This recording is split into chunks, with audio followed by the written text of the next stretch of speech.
And this is going to be the biggest bargain that you're gonna get today. Why? Because LinkedIn, a lot of the things that you can do for yourself on LinkedIn is absolutely free. Okay, and a lot of people say, yeah, but I can optimize my profile, I can just fill in my profile. But here's the kicker: your profile is only 20% of the equation. The rest of the 80% that you can do to get yourself spotted on LinkedIn is also absolutely free. So are you interested to find out more? Absolutely. Okay, so Yes, now please. we're going to tell everybody about how you can use LinkedIn for yourself. Now, a lot of people have asked me, how do I get spotted on LinkedIn? There are millions and millions and millions of people on LinkedIn. And the funny thing is, a lot of people tell me, um, you know, but I don't want to pay $1,000 a year for a Sales Navigator account. Now, here's the point. LinkedIn, you can do everything you need to do on LinkedIn absolutely free of charge without using Sales Navigator. Now, Sales Navigator is only a booster. It's only a booster that you will need in order not to get blocked, or if you're going to use it for sales, if you're doing a recruitment exercise, etc. But if you are a regular person trying to use LinkedIn, here are the secrets of LinkedIn. Now, have you heard of the social selling index? Now, a lot of people are going to tell you, what? What's the social selling index? What is this? Now, this is LinkedIn's internal algorithm that basically tells you how to sell yourself. Now, if you go to Google, you search on Google LinkedIn SSI, you will find that there are lots and lots of articles. Okay, but a lot of people don't know how to use the social selling index. Now, social selling index, they say it's to measure your sales success, but what are you selling? Okay, it's a way in which LinkedIn tries to sell their sales solutions to you, but the truth is the social selling index is about selling yourself. Okay, now the social selling index, you can actually find a way to optimize your score, and in order to optimize your score on the social selling index, there are four main points. The four main points are going to be discussed here, and then we'll go into a discussion about how you can, what are the takeaways that you want to take away today? What are the action points you want to take away today to be able to improve your social selling index score? Now, this is my social selling index a couple of weeks ago. Okay, it's 73 out of 100. Now, I'm going to stop sharing this screen and I'm going to show you how to find the social selling index. I'm going to come out to my browser and I'm going to share with you my screen again. Just give me 1 second. Okay, so I'm on my browser. And this is the social selling index website. So if all of you want to go to business.linkedin.com, you will see that this is the social selling index. Okay, and I'm happy to be able to share this with you anytime if you'd like. Now, a lot of people go, but I don't want to pay that $1,000 to get my social selling index score. Now, there's a button here that says get your score free. Okay, and you hit it.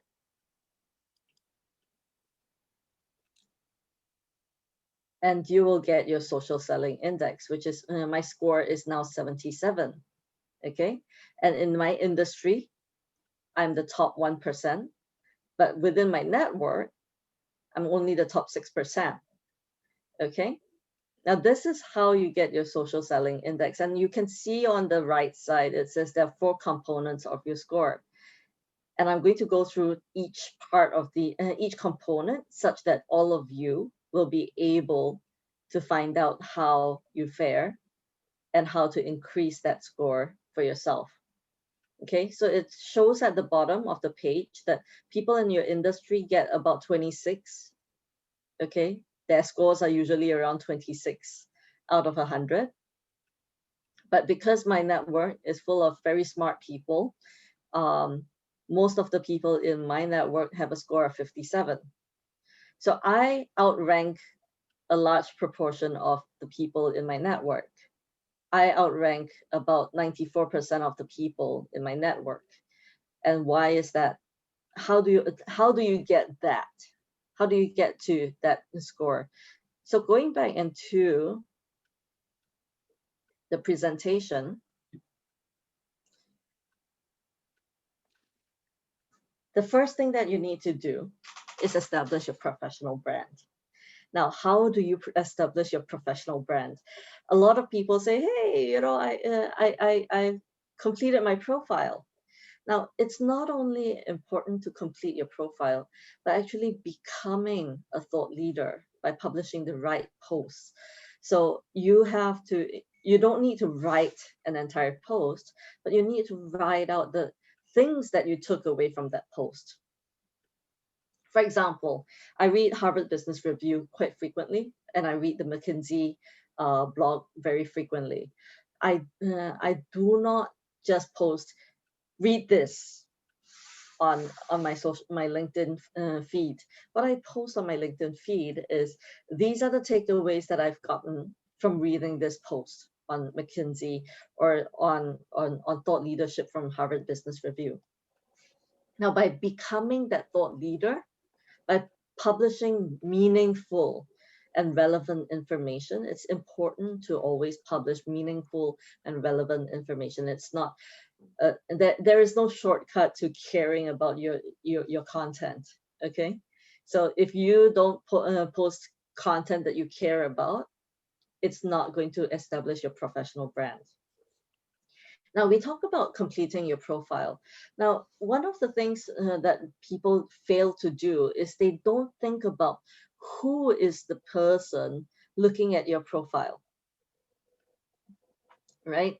So we always think I'm completing my profile by selling myself, but who's buying your profile? That's the question you have to ask, and nobody seems to ask that question, right? So how do I complete my profile with the customer in mind? How do I complete my profile with my audience in mind? And the first thing that you do is ask yourself, who would I need to sell to? Okay, and when you say I want to sell to students, potential students, then what are they going to be searching for? And by using backwards engineering this, by reverse engineering what your target audience is looking for, you then complete your profile by writing the right information that students will be looking out for. Okay, so if you're looking for, like Beth, you might be looking for people to place into organizations. Is your profile optimized for that audience in particular? So optimizing your LinkedIn profile, here are some tips, but it's critical. It's absolutely critical. Although it's only 20% of the equation, it's absolutely critical to start with the end in mind. It's important to say, if I want to be discovered by investors for my startup, what are the things that investors will want to see in my profile that will impress them? Okay, what would underemployed or unemployed people want to see in my profile in order for them to trust me to place them into meaningful work, careers, work scopes and careers? Okay, so optimize your LinkedIn profile with the right content. Have a brief introduction that uses the right keywords that your employers are looking for, your audience are looking for, your students are looking for. Then ensure that you have a professional picture. Please don't use that picture from Disney World 5 years ago or 20 years ago that doesn't show your face right now. Okay. And the most important thing that people fail to do is, a lot of people do a lot of selling on their taglines. They'll say, I'm an educator, I'm a visionary. Trust me, it actually oversells you and is not the bargain that your audience is looking for. Okay. So your tagline should always state what is your current role in your company, or it should state that you're open to work, or it should state specifically who you are, what you're doing right now. Okay. That actually is easier to find on Google than a visionary, because everybody knows what a visionary is. Okay. So remember that it's important to always have your current role and current company there. And when you talk about your history, your details of your employment, please state your achievements. Don't state what you did. You don't even need to state what the company does. Okay, a lot of people go, I work at American Heritage College. It is a school for this and that. No, talk about, I worked at American Heritage College, and these are the things that I achieved there. That sells you better than you selling the company on behalf of the company. Does that make sense? Okay, so this is the first step. Remember, this is the first step to optimizing your profile. This is the first step to getting your LinkedIn score higher. Okay, it's optimizing your LinkedIn profile, number one. And number two, it's to post out meaningful and relevant content. Okay, and all that accounts for only 25% of your score. Okay, it only accounts for 25% of your score. So we've gone through the first part about your LinkedIn profile, your LinkedIn social selling index score. Let's dive into the next part. So far, all good? Good. Everybody seems good. Okay. Let's talk about the next thing, which is establishing your professional brand. Sorry, my apologies. We have established our professional brand. We're now going to find the right people. Now, what does that mean about finding the right people? Now, you think that you want to be found, right? Everybody goes, but I want to be found. I don't want to go look for the right people. But just the same way as you want to be found, you have to go looking. You have to go looking for the people who are your audience, which is why when we run LinkedIn campaigns, the first thing that we do is we identify the audience. We find the right people. Use the search bar. The search bar, the more you use the search bar, the more it will identify what is your audience.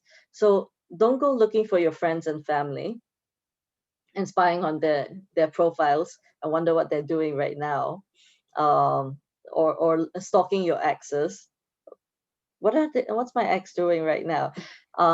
Instead of doing that, use the search bar. Search for companies that you want to work with. Search for the right professionals within those companies, and understand the psychology of the people that you want to reach out to, and add notes to every connection request. So Terry would have witnessed this very much firsthand about how we do this. Everybody, this will boost your LinkedIn score if you identify the right people using search and research. Okay, you always have to do the identification of the right people at all times, such that you are able to optimize your profile based on the amount of people that you search for. Okay, so my technology when I actually go into the technology and say, hey, I'd like to connect with you, we actually use the search bar to, although we already know who we are going to target, we go into the search bar to type their names for and on behalf of Terry during the process, such that it optimizes his SSI score. Okay, so we can do all this automatically in an automated fashion. But remember, you don't need technology to get that done. You can do it manually. It's just a little bit more work. But this search bar optimizes your LinkedIn SSI. Okay.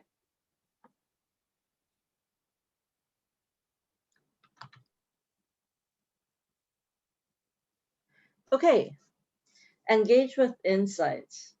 Now, a lot of people don't engage with insights. They don't understand that it's important to engage other people with the right and relevant content. I did mention that it was part of establishing your professional brand.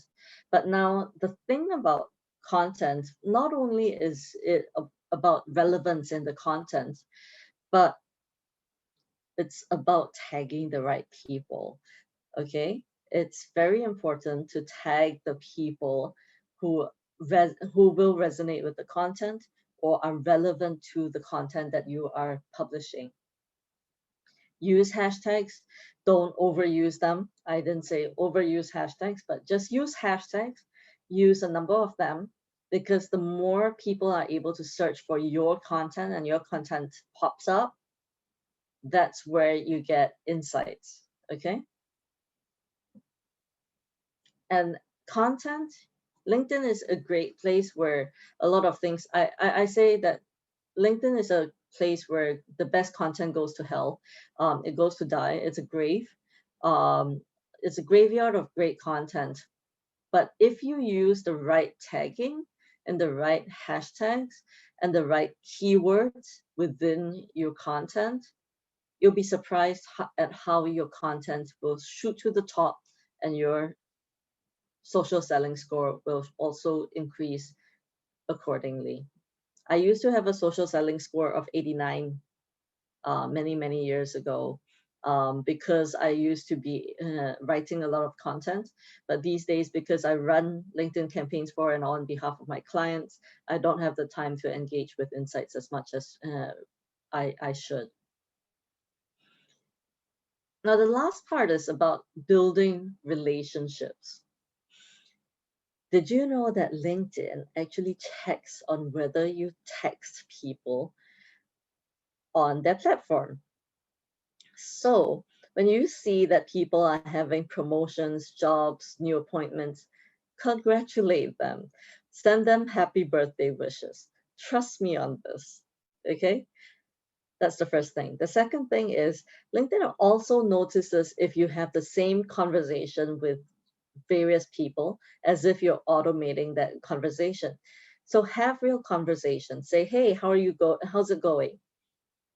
Remember to chat with your colleagues, with your friends, with new connections, and say, hey, I'd like to get to know you better. Is there anything we can do together? Let's collaborate.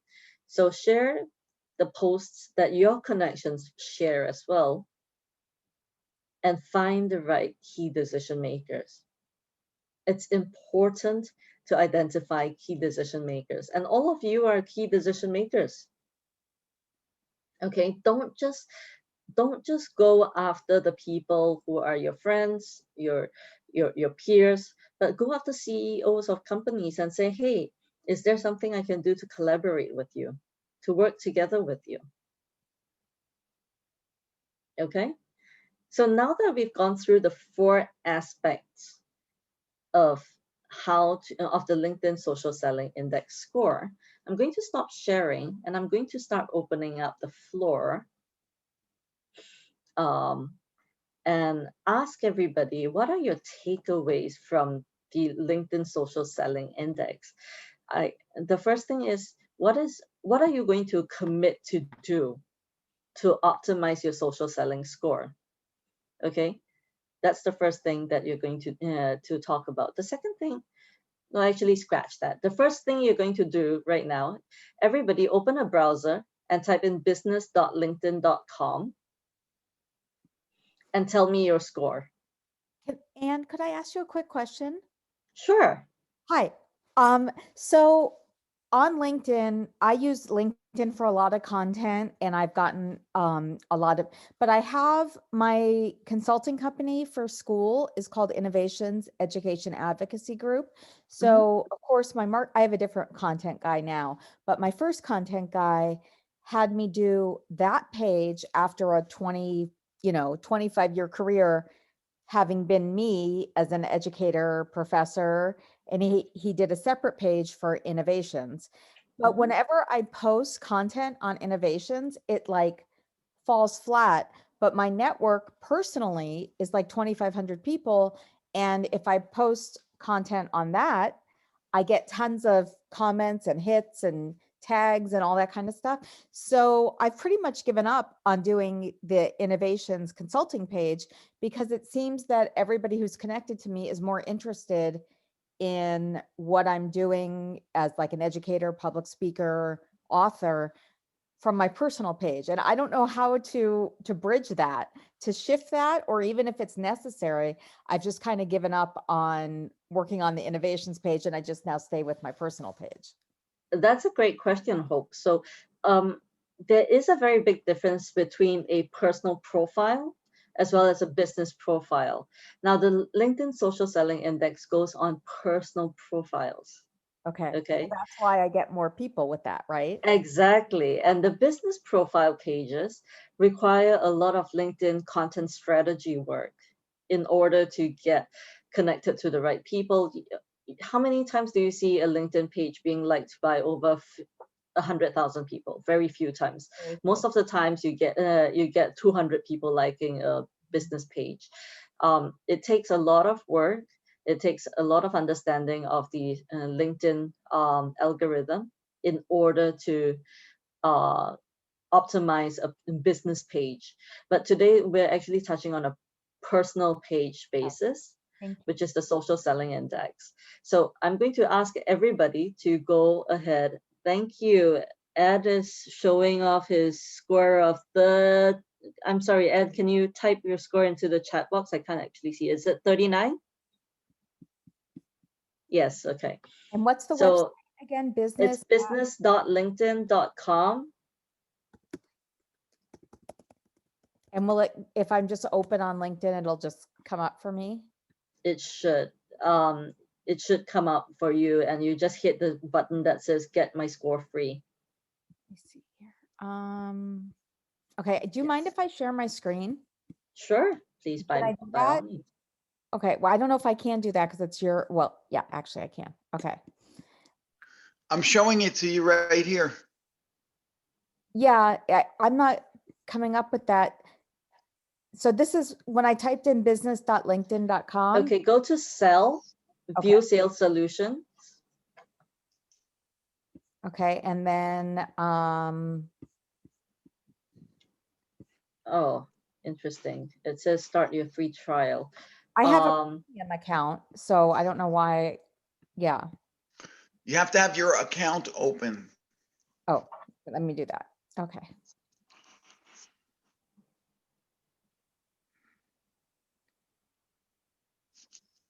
Okay, and it says I should switch plans to get more. I just do the regular premium career, so. Could you go back to business dot? Yes. Yeah. I mean, now that that's open, let me open up a new tab and sorry, I just want to make sure I know how to do it. Okay, here's that page again. Go under sales solutions. I believe so. See, I get that start that free trial again. Okay, could you go up to the navigator bar and business.linkedin.com/sales-solution/social-selling? Social / the social selling index. Oh, did I not do that right? Okay, social selling. Backslash. Index. The social. social-selling. Okay. I- Without typing it in. May I suggest that we put that on a chat box? Yeah. And Yeah, you know, I'm sorry about that. Okay, Wait a minute, wait a minute, wait a minute. There's a simpler solution. what's that? okay. All right, so in the front where it said LinkedIn Business Solutions, you said you clicked on market, you sell on, click on sell. I did. Doesn't SEL. matter. It gives you the same thing, Eddie. Yeah, I Just did. Really? put it on the, yeah, that So would. I'll stop sharing. Okay. Thank you. Thank you for indulging me. I apologize, everybody. So could everybody please type their score into the chat? So Ed, we know you are 39.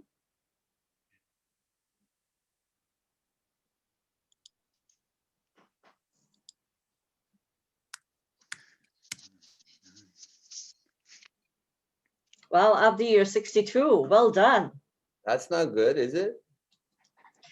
I spent years trying to get above 70. So for a person who's not tried at all, 62 is great. Well, I need to get better. We all do. But we all after do. this, after I didn't know what I'm doing, but now watch. Now you watch, right? I'm a good student.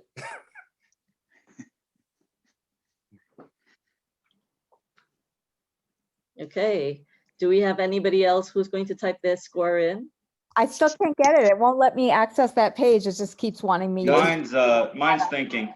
Mine's thinking. It needs coffee. So once you hit that page, hit get your score free. Okay. Remember to hit get your score free. But when I go to that page, it doesn't, Do You you should have be able your, to see your this open? page. If you have yours I had it open, you should- open. It's just, I'll have to. All play- right, you guys ready? You ready? Yeah. Here it goes. What do you got? Whoa, Terry. What is it? Look at that. Terry Yeah. is at 66. Wow. Hey, good job, Terry. Yeah, Ann, you've been a big help with that, by the way, your AI. I bet it's our AI doing that. Yes. Madiha, have you been able to get something? Wow, Beth, you're 72. Good job, Medina. Wow.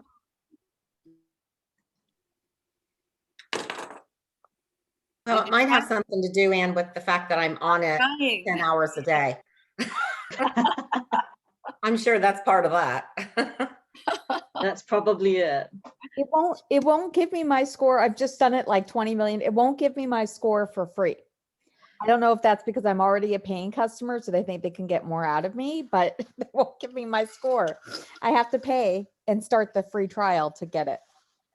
That is so strange. Thanks, Greg. Thanks, Greg, for giving us your score. Madiha, Greg, have you you're been too able busy get to yours? have time to do I'm trying it. Today. And then Yeah, 44. I was like, okay, well, I guess. It's not bad for not doing anything with it. Yeah. yeah. Like I'm really curious because I'm very active on LinkedIn and I post a lot of my pieces on there because they're too non-traditional for the Chronicle of Mhm. Higher Ed. So I put a lot of my education reform on there and a lot of my writing on there, and I want to know, but I'll just play with it another time. And would you give me your email? Is that possible? Sure. And then I could also just ask you on a personal level. Yeah. Oh, This good. is my Thank you. personal email. Okay. Thank you. Madiha, you were I'm trying to reach here. Oh no. Can And that's what you do, Anne, is that is your consulting, is you strategize just on LinkedIn profiles, right? no, we own artificial intelligence platforms which can help in sales and marketing for both LinkedIn and offline. All our social media by AHC is done by my company. That's awesome. Oh wow, Mindy, it's still thinking. Okay, well, it's still thinking, and you guys post it into the chat. Now I'm going to open up the floor to everybody. Okay, and I'm going to ask each of you to please share with the group what is your takeaway and your action point that is most urgent for you to commit to optimizing your LinkedIn score. I'm going to start with Abdi. I'm actually going to update my profile. I haven't updated it since I started, and somebody just put this on for me. And I haven't updated it, so I just looked at it just when you were looking at it, and I said, this is crazy, I have to change it. I'm gonna do that, and then at the same time, I do post a lot of different articles and material, videos and such. Well, I have within Pro Education Group, you were mentioning about consulting, Hope. I work with 500 consultants around the country, and some of them internationally. Not an easy job being a consultant in education, and especially these times, right? And it really goes with a lot of things that we're talking about as being a knowledge broker. Working collaboratively, you can do a lot more than you could do individually. In all industries, but especially in education. But go ahead, that's what I'm committing to do. Great, Abdi, well done. Ken? Yeah, okay. To be candid, I don't use LinkedIn that much, but certainly you have absolutely inspired me to open and to do much more. So I'm going to take it from the top to the bottom, starting with my profile, starting with congratulating people, and et cetera, et cetera, et cetera. So thank you for inspiring me to do that, and I will. I'm committed. Yeah. Great. Terry? If I may just say one thing, Ken, you have a lot of good things you can share with this industry. Mhm. Thank Yeah. you. I want to continue responding more like the things about the birthdays. I didn't even think about that, right? And how that the congratulations on promotions, things like that, I will respond to. But also for me, since I do teach a professional development course, I am still continually trying to get students to build their LinkedIn profiles on a constant basis, because especially the ones that are nurses, because they don't realize how much of an positive impact that can have for them on building their network, even in their local communities, especially in the larger metropolitan areas that some of them live in. So, yeah. Great, thanks, Terry. Thank you. Beth, would you like to share?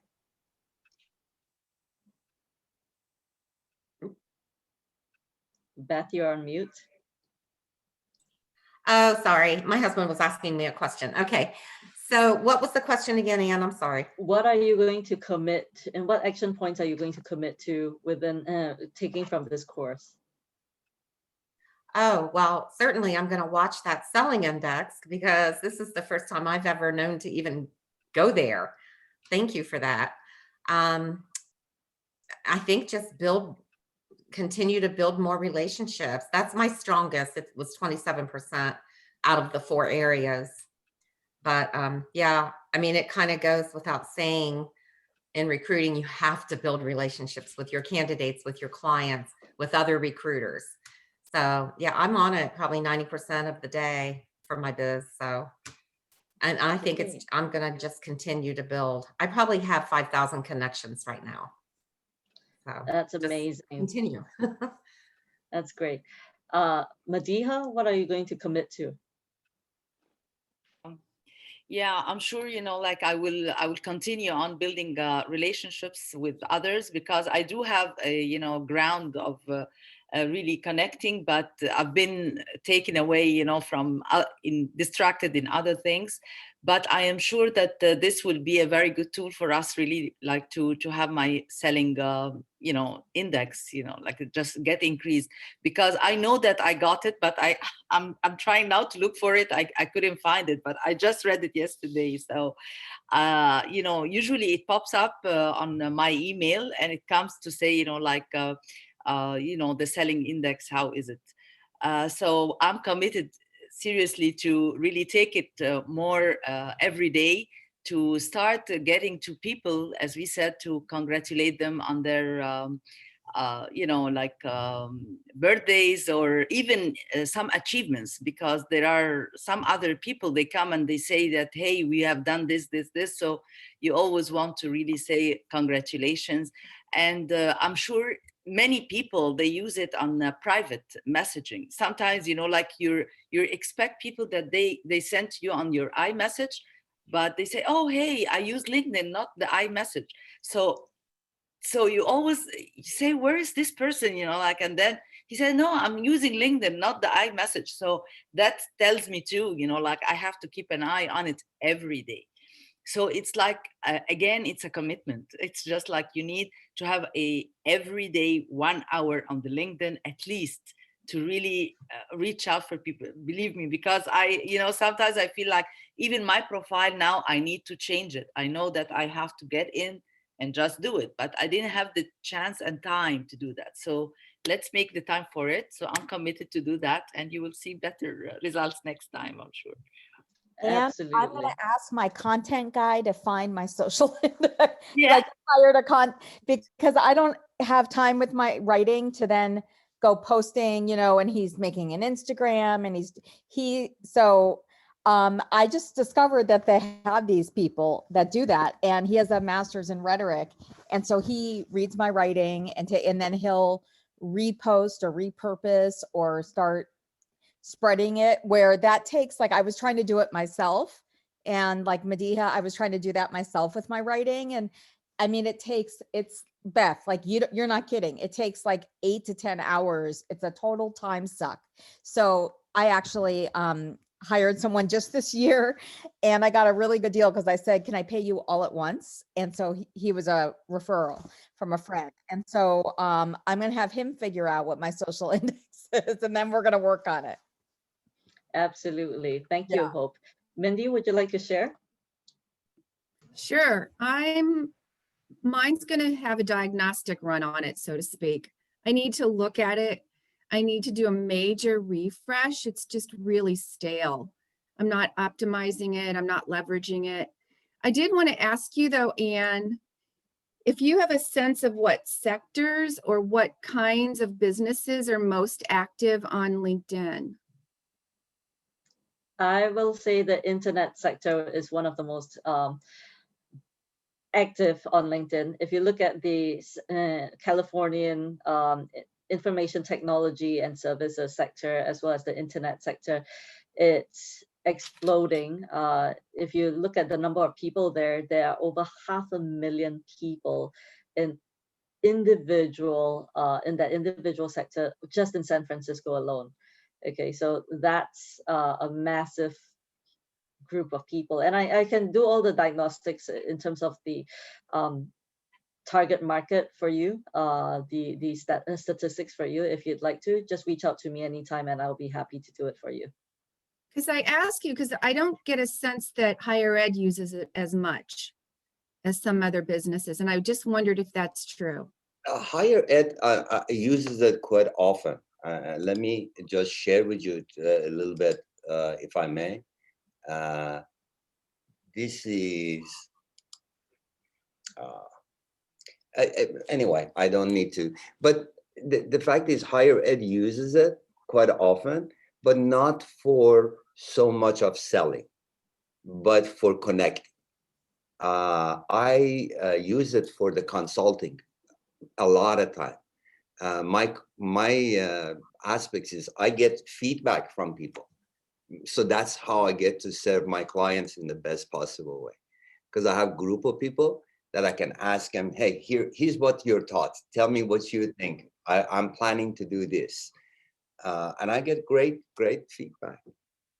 Okay, And that's perfect. a lot of people I know use it that, but not so much as selling. And I think with Anne and the whole approach into marketing and sales in general, and being able to utilize AI. AI is a whole new word that if you don't utilize, you are disadvantaging yourself, because what they do is they do 80% of the work that usually used to be done by human. They have the computer to do it. So the person, when is ready to make a decision, you have a human being stepping as if they were all along with them, right? And the machine is creating relationship. Humans, they don't have time. So they will start off with a good relationship. Hi, how you doing? It's so nice to see you. But somewhere down the road, they get antsy. Tell me, are you gonna buy or otherwise I'm gonna move? But Absolutely. AI, no, it's patient. We'll work with you. And when they're ready, we'll let you know. There's a trend that I keep finding on LinkedIn that's new, which I find incredibly annoying, where when they ask to connect to you, and then as soon as you say yes, it immediately shoots you a totally depersonalized message selling, like, hey, do your school clients need this, or do your school clients need PPE? And then they get very aggressive if I just ignore it, so I just say, no, thanks, not needed at this time. But it's weird. And it's like, I would think that LinkedIn would not be the place to do a canned message to somebody. That's the place to be personal, and say, oh, dear Dr. So-and-so, you know what I mean? I so admire your work. Yeah. Thanks. Yeah. But getting these like immediately, there's no way that it's like they have it on automatic response. And I find it to be Yeah. a turn off. And that is That's actually AI. artificial intelligence as well. But the problem with that is that it does create a very impersonal way of selling. So what my technology has been programmed to do is use psychological profiling to write the response message to you such that it's personalized to you. We are the leaders in the market right now. So yeah, I'll talk to you about that offline. But I'm going to, It would fool you. Let me put it that way. It fools you to think yeah, that you talk to a human being. And it's when not a you're human ready, being. a human being comes up. So the better that the software bot. is, Uh-huh. that you are going to be fooled. So if you think people are going to be genuine with you, and that's what you're waiting for, that's really good. You can do that within the environment that go outside and connect with people. That you can be sure of. But when you go into a digital world, you don't have a choice.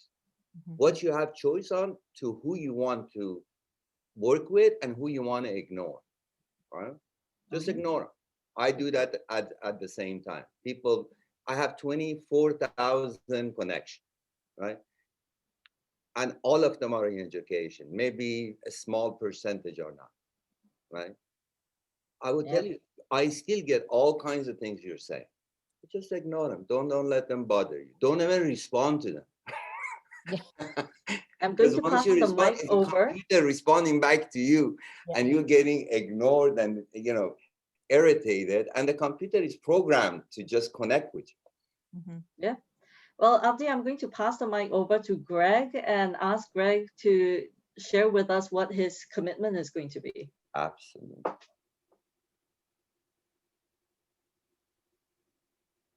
Greg?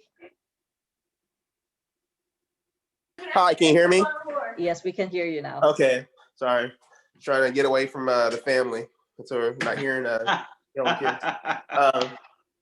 Yeah, so I use LinkedIn very sparingly. There was an incident in 2016 where I got the congressional nomination for the Army Astronaut Candidate Program in 2016 and 2020, and Russian intelligence got a hold of my profile and got additional information from that, and they they posted it on their Russian astronaut site. So let me see if I can find that link. Oh. But I use it. I'm just very careful what I put on there. I have Twitter and I have LinkedIn. I don't have Facebook or anything. Let me see. So I'll post it in the chat. So just know, I mean, I'm not CEOs of companies like you guys, but the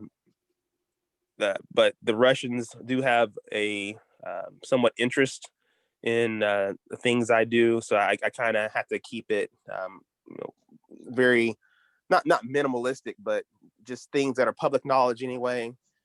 So I use it very sparingly. I do use it to connect with colleagues, but as far as being opinionated or anything on LinkedIn, I tend not to do that. Oh, wow. Well, Greg, thanks for sharing with us. That's a very special situation you're in. Yes. I was like, sure, I'll But share. Greg, And anything last, you are allowed and is okay for us to promote, and I think that goes for everybody here. We should I would promote things that is special about any one of you. Gladly be happy to do that, and I would encourage you to do the same for each other, because that's how you build a community. If you think absolutely. how my score has gone up over the years, I haven't done anything to it. And I'm sure if I start doing something, it will go higher. Absolutely. But it's the fact that it's just that networking. It's just people connecting with each other. And I bet that's how my score has stayed there, because I Okay. haven't done anything. But Well, for LinkedIn, it's a tool. I think it's a great tool. I mean, I use it to network with my colleagues. I even got I even found you guys, or I guess you guys found me, or wherever through LinkedIn. So it's definitely a great thing to have. It's just I'm not as opinionated, or I don't really comment too much on thought pieces on LinkedIn because I guess to the fact that I'm being somewhat monitored, both through my government agencies and Russian intelligence. So I kind of keep my opinions to myself on social media. Greg, I absolutely. can totally, that's fascinating. I mean, it's scary and it's fascinating. And I totally understand what I had a boyfriend for a while. He was naval intelligence and, like with patents, and worked for NASA, and couldn't really ever tell me what he was working on, kind of thing. And he was the same, like he had a Facebook, but it didn't have his face. He had like a baseball cap with his, and it just very like minimal, commented on no one. It was like, why do you even have it? I don't know. But I know what you're saying is absolutely true. And I can't imagine working, like feeling like you're being monitored by Russia. That's really intense. Thank you for sharing that. That's a fascinating story. Yeah. Yeah, what they say in the news is true.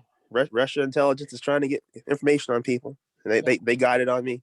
But it's okay though. But seriously, I do enjoy LinkedIn to connect with people for business opportunities, to keep track with colleagues. And my score isn't as high as everybody else's, but I think the content I do have on there is thorough enough. Yeah. On 60 Minutes tonight, were showing that China, like that they were showing a pre-interview for 60 Minutes later tonight, and it said that China has profiles on more than 90% of Americans, that they're that's gathering actually our true. information. Yeah. Well, That is that actually true. Anne? Yeah. I think one of the interesting thing is the governments do that for each other. I'm sure we do the same thing on all the other countries as well. This is how the world works. So back into this LinkedIn, one of the things we want to talk about is the fact that our professional knowledge broker registry is going to be a mini LinkedIn. So please get really, and we want to use LinkedIn as well. We want to use LinkedIn, Facebook, all of these social media, but our own registry will be for people, well, you guys and everybody else that will become professional knowledge broker. And that would be the requirement to be on that site. So unlike LinkedIn, you just can't create a free profile. Would be the requirement that you be a PKB. And that network would be what we want people to do. So more than anything else, then the reason we don't want to open it up to everybody is the fact that these people have gone through a training, just like we have spent, and have identified that there are certain principle and concept that you as a professional knowledge broker are going to adhere with, right? And we will have continuing education for people to, hold that, recognition. Now, Absolutely. there is one main reason that this PKB and this whole concept of registration, all of these things is all about. And I want you to know, it's about sales and marketing. That is what I want to tell you. You see, in America, teachers, I'm glad that they're getting recognition and the love they deserve, right? But in reality, we need to step up as professionals so people can recognize what we are all about. And this registry is for that purpose.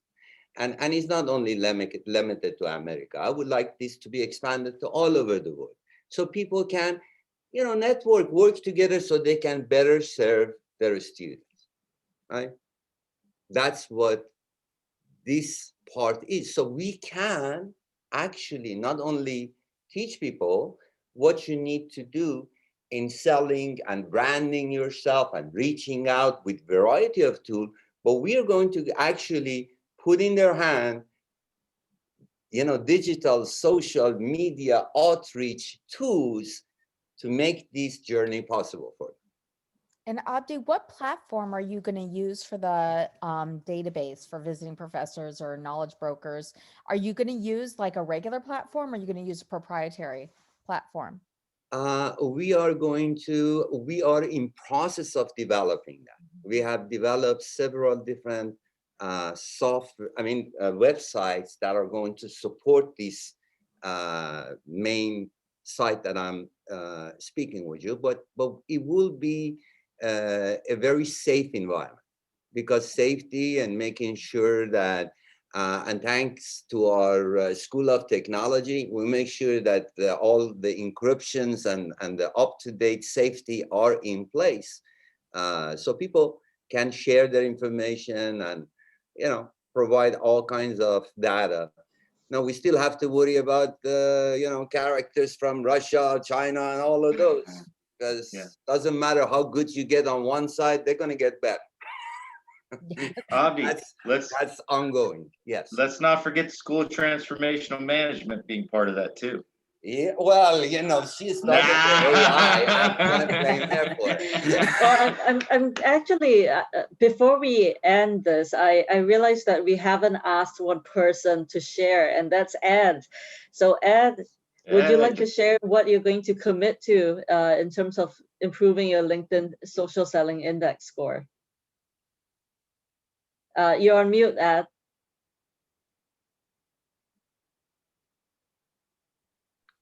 Thank you. And now can you hear me? Yes, sir. Oh, okay. Yeah, so I have I got 395 connections. So I was working on adding more connections, and under the messaging notations, I did start doing the happy birthday and stuff, but I've been very lax at it. So I'll do that. And then you're saying it's not worth trying this LinkedIn Sales Navigator for free? Don't deal with that. They will bill you after a month, so you'll try it for 30 days, and then you won't get to use it after that. But I mean, it's not worth even trying it, like to build with it. No, you should do it organically. What's that? You should do it organically. I would suggest doing it organically. Okay, like we were talking about. So then, so I've got like 60 followers. Bumping up followers, that's helpful too, right? Yes, absolutely. All right, so I'm bumping up followers. I'm doing this as we speak. I'm a man of action. That's great to see. So it's really, really exciting to see all of you having practical takeaways from this this sharing that I had. So if One any of question, you, though, I had one question. please So go ahead. on the one thing that I was doing is I get, you know, I'm in that jobs loop thing, and I actually do get a lot of contacts because I follow a bunch of colleges. So I get a lot of feedback from universities. But when I go in there to find more information, is this because of a problem with a free thing or something? I get a filter that I have to change my filters or something. How do you change my filter? What are you trying to do, Eddie? What you go to the college to do what? When I try to go find whoever's there, you know, the deans, the people. So those are based on the website of the college. So I would suggest that just go to the website. From there you can go to their website. But I can't seem to do it through LinkedIn. You can actually get some information. It is the college not knowing how to use the LinkedIn, right? Because you really could put your link and information and have these two sites work very well. But some people don't have and to do presentation for them. So you hey need guys, to do if you work. Ed, if you want, all you need to do is book a time with me and I'll take you through LinkedIn myself personally. Oh, okay, sounds good. All right. Well, it's great to have everybody share, and I'm really, really excited about everybody having some practical takeaways. If any of you would like to learn more about how you can optimize LinkedIn or anything about your own brand, personality brand, just feel free to reach out to me. I'm at ann@superchargedlab.com or acheng@americanheritagecollege.com.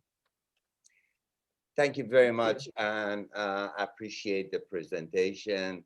And we, as I mentioned to you today, we're talking about sales and marketing, and this is where really meats and potato is. And I see, you know, Hope being interested, Ed being interested, Beth, every one of us interested. You know, hey, how can we get our LinkedIn up? But remember, you get your LinkedIn up, you haven't made a sale yet.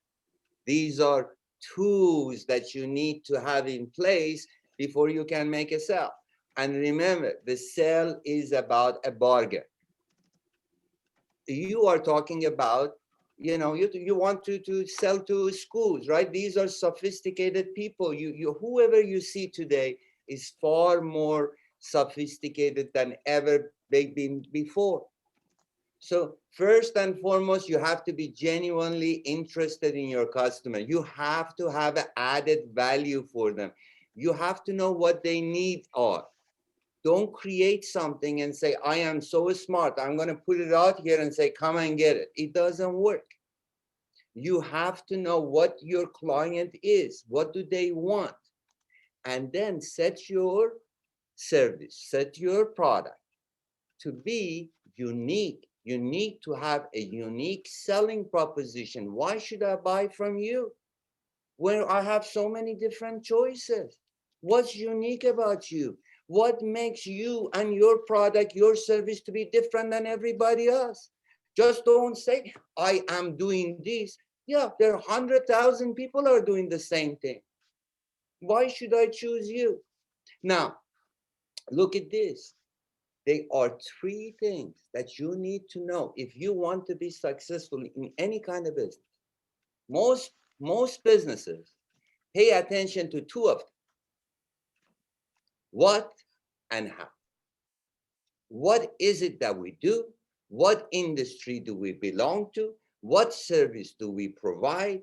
What products do we have? That's what. How do we deliver it? What is our unique selling proposition? Just what I told you. What makes me unique? Right? And companies, you really pay attention to these two. And these are two that are taught in business schools. Right? If you want to get a DBA, this is what you're going to be told. But there is a third one, but is the most important one. In my opinion, is the first one. And that's why. Why do you want to do what you're doing? Why do you doing this? If you cannot say that, if you cannot clearly know why you want to do something, you have a hard time getting a team together that can deliver the ball over the end zone. I promise you that. In this day and age, if your service is not about your customer, you know, it is really hard to compete. Now, with that in mind, I want to introduce our next presenter, our very own Vice President of Education for our School of Healthcare, our Dr. Osman Jalani. Dr. Jalani? Abdi, Dr. Jelani's running about 10 minutes behind. My apologies. So maybe we want to take a 10-minute break, everybody, and he'll be here at like, thank you. You know what? It looks like some people want some more coffee. So, I mean, let's go for it, right? All right. We'll be back shortly, guys. I bet, and I can even play some music. No coffee for you, Ann. Hey, I like that. Let's get some music going. All right. Thanks, guys. See you guys soon. Bye. Thank you, Ann. Thank you. Good job. I appreciate it. I'm going to get on that LinkedIn. Thank you. Bye. Bye.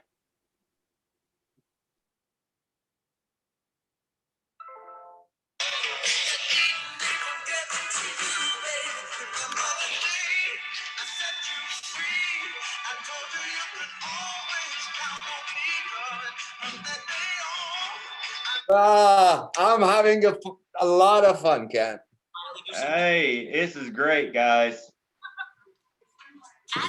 Well, I, you know, if you're not having fun, you shouldn't be here. I hate to say it, but that's what it's all about. That's the end result.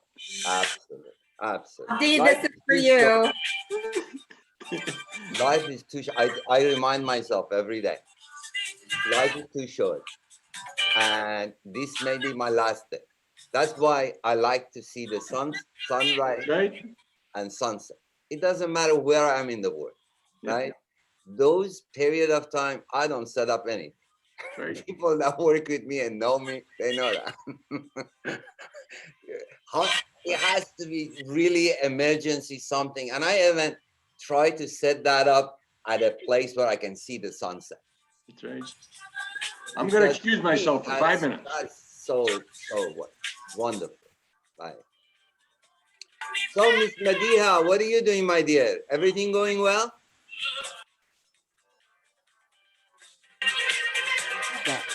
Yeah, so far so good. Alhamdulillah, alhamdulillah. A bit busy, but you know, like sorry about yesterday. I couldn't be able. It was a bit charged. So no problem, no problem. Yeah, I'm enjoying what we're had doing. a great 2 days. Me too. You know, and yesterday was great, and you know, we started a great presentation today, and I think the rest of the presentations are going to really follow the same thing, give us the boost that we need to go forward. This is what we need. Actually, it's been very successful. I think, you know, like even, you know, getting to know each other more and getting to be together, you know, like I learned a lot, of course, out of this. The takeout is a lot.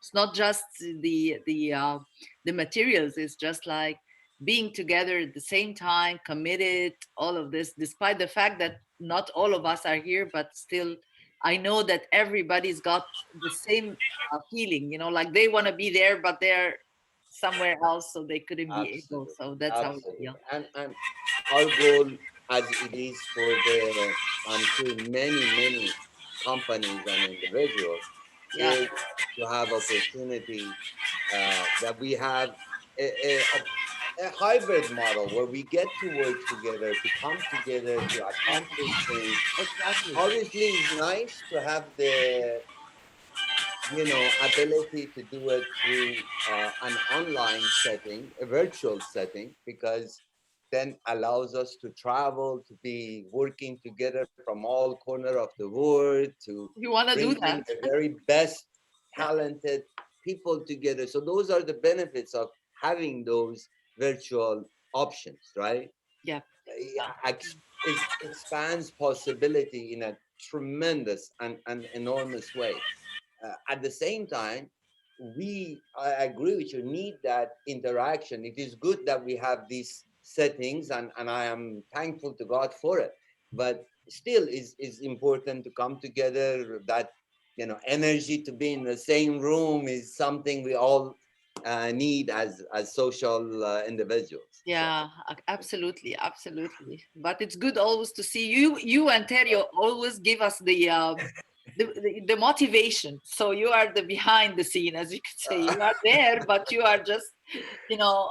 Oh, you're too kind. You're And too that's kind. very good. Yeah, yeah. I've been thinking about it, you know, like few months ago, we started talking about it, and now here it is, you know, like just like I feel Well, nothing before. I tell you, next week I'm looking forward to have a setting with you and my friend Barbara and Terry, and we kind of put our heads together. We got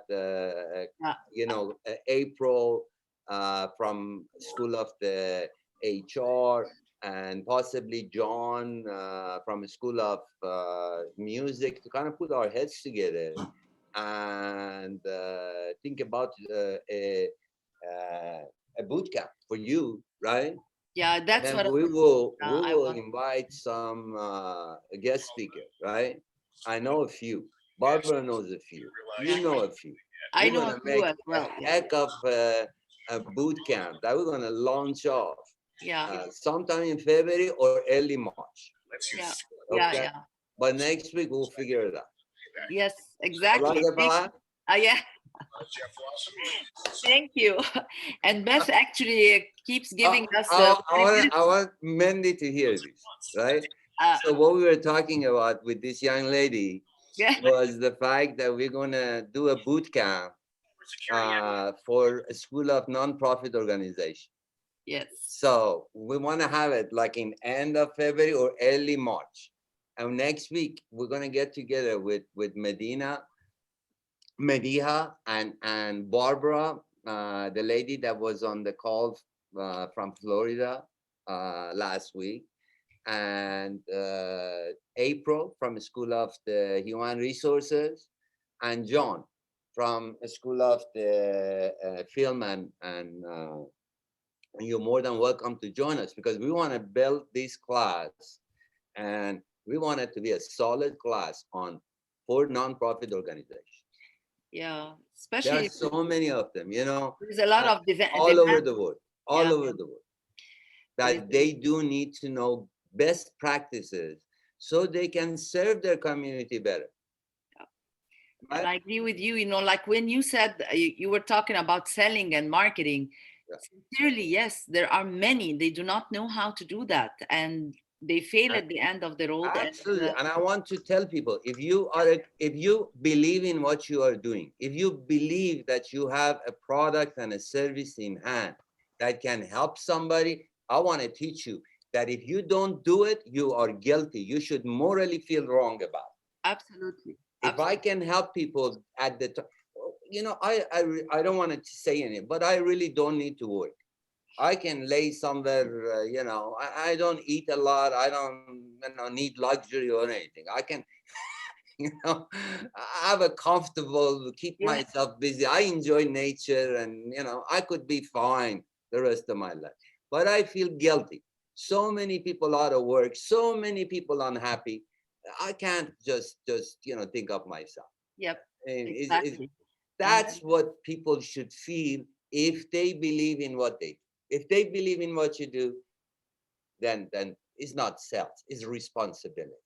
Exactly. Exactly. That's what. So Dr. Jalani is here, and everybody, I want to introduce you for our second speaker of the day, our own Vice President of Education for the School of Healthcare, Dr. Osman Jalani.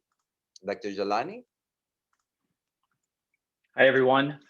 Sorry, I am late, and thank you, Anne, for filling in for me this morning. It's just been, one of those, crazy weekends. That the medical group or the health system that I support or and work with, we received a lot of our COVID vaccines this weekend. And because of their because of storage, we need to get them out as quickly as possible. So it's been just been a crazy couple of days. But I've heard many of the speakers thus far, and Before you and they start, had Dr. Jalani, yeah, may I yes, take a moment and of thank course. you and every healthcare worker around this globe for what you guys do. I sincerely appreciate what you are doing for well-being of everybody. Thank you, Dr. Jalani. Thank you, Yeah, sir. Thank you, sir. absolutely. Thank you, everyone. Yeah. So no, it's been just a completely different, as we all know, completely different world for everyone for the past year or so. And my colleagues, that are especially at the hospitals, like they're the ones that are the real heroes. We working from home, from clinics, and doing virtual visits, it doesn't even compare to the sacrifices they've made. So those guys are definitely the real heroes. All right. So again, I've heard a lot of or not a lot, but I'll be honest, I've heard many of the speakers for the past 2 days, and those guys have it's been it's been really some of the talks we've had, they're just remarkable. Everyone has kind of raised the bar each time, and and I'm here to lower the bar, guys. So let me just a quick disclaimer right away. This my talk, I hope it'll entertain you a little, but please keep your hopes down. My first time doing something like this, and I'll do my best. And like Beth's talk yesterday, let's make it very interactive. Um, let's make it let's make it informal, and let's share our thoughts and feelings, and see how we can all learn from each other. So so my let me see if I can present.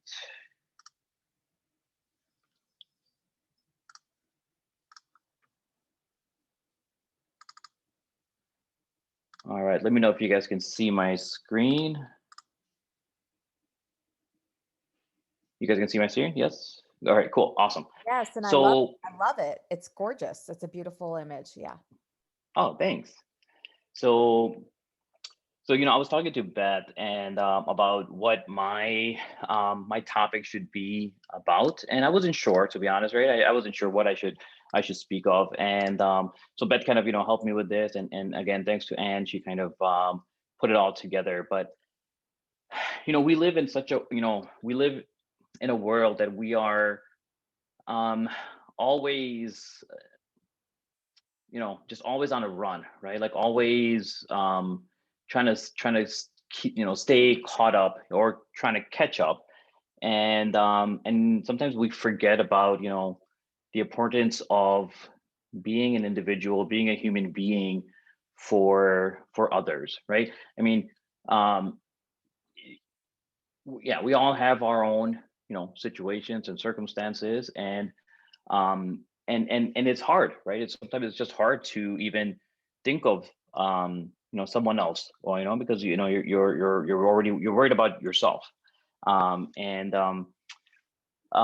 just want to talk to have this little discussion about why it's also important to be a person for others. So again, in a me first society, why is it important to put yourself in the shoes of others? And there's these 5,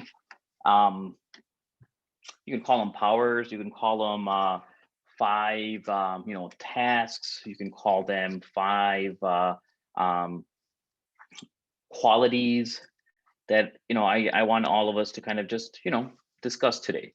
So the first one is empathize. And hang on one second, let me just yep. And you guys are, let me just check to see which screen is coming up. So are you guys still seeing my slides, or wait, I'm not sure which one is showing up right now. Are you seeing this screen here where it says where it has a 1, 2, 3, 4, 5? Sorry. Yes. Okay. Cool. All right. Awesome. Yep. And yeah. So the first one that I want us to kind of think about is empathize. Right? Empathize is about feeling and showing appreciation and compassion and forgiveness. Empathy usually has 2 targets, either yourself or someone else, others, right? And both are important. I think obviously to be able to empathize effectively, you have to have these 2 targets in mind, right? One being yourself and the other person, or the other group of individuals. So both, I think, are important. And the deeper empathy you have for yourself, it typically makes it possible to have deeper empathy for others. And I want us to kind of think about that, right? I read that when I was kind of putting my slides together, and I thought that was very I thought it was very insightful, very kind of thought provoking, that to have a deeper empathy for yourself, that will allow you to have a deeper empathy for others. And when we think about the empathy, right? Do we even?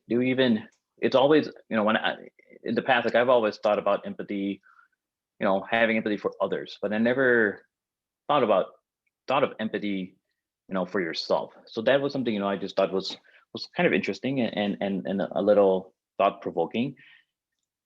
And for our breakout session, when we go into that, like that's one thing that I want us to possibly consider or talk about is for most people, having true empathy for oneself is the hardest thing to do. So, and why is that? Why is having true empathy for yourself so difficult? And then I also want us in the breakout, want us to kind of share examples of how you cut yourself and others some slack, and what was that empowering feeling like. So in the past, when you have when you've cut someone else some slack, like how did that empower you? What was that empowering feeling like? Okay. The next power that I want us to kind of discuss, or I'm sorry, before we get into the next power or the next idea, when we, again, going back to empathy, like when is empathy needed, right? So after and this is almost like a sometimes it has like some personal perspective, right? So after years of judging myself and others, I came to believe that most of us are doing our darndest to be the best human being we know how to be, right? We're doing whatever we can to empower ourselves. We're doing whatever we can to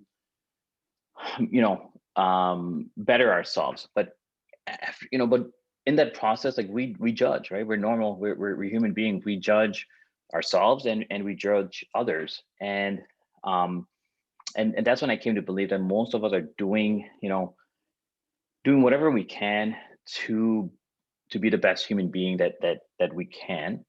And at the same time, we're kind of forgetting about how we can be the best human being while also being a person for someone else, right? By also helping someone else. You know, you can not only can you be a better person by achieving your goals, but you can also be a better person by helping someone else achieve our goals.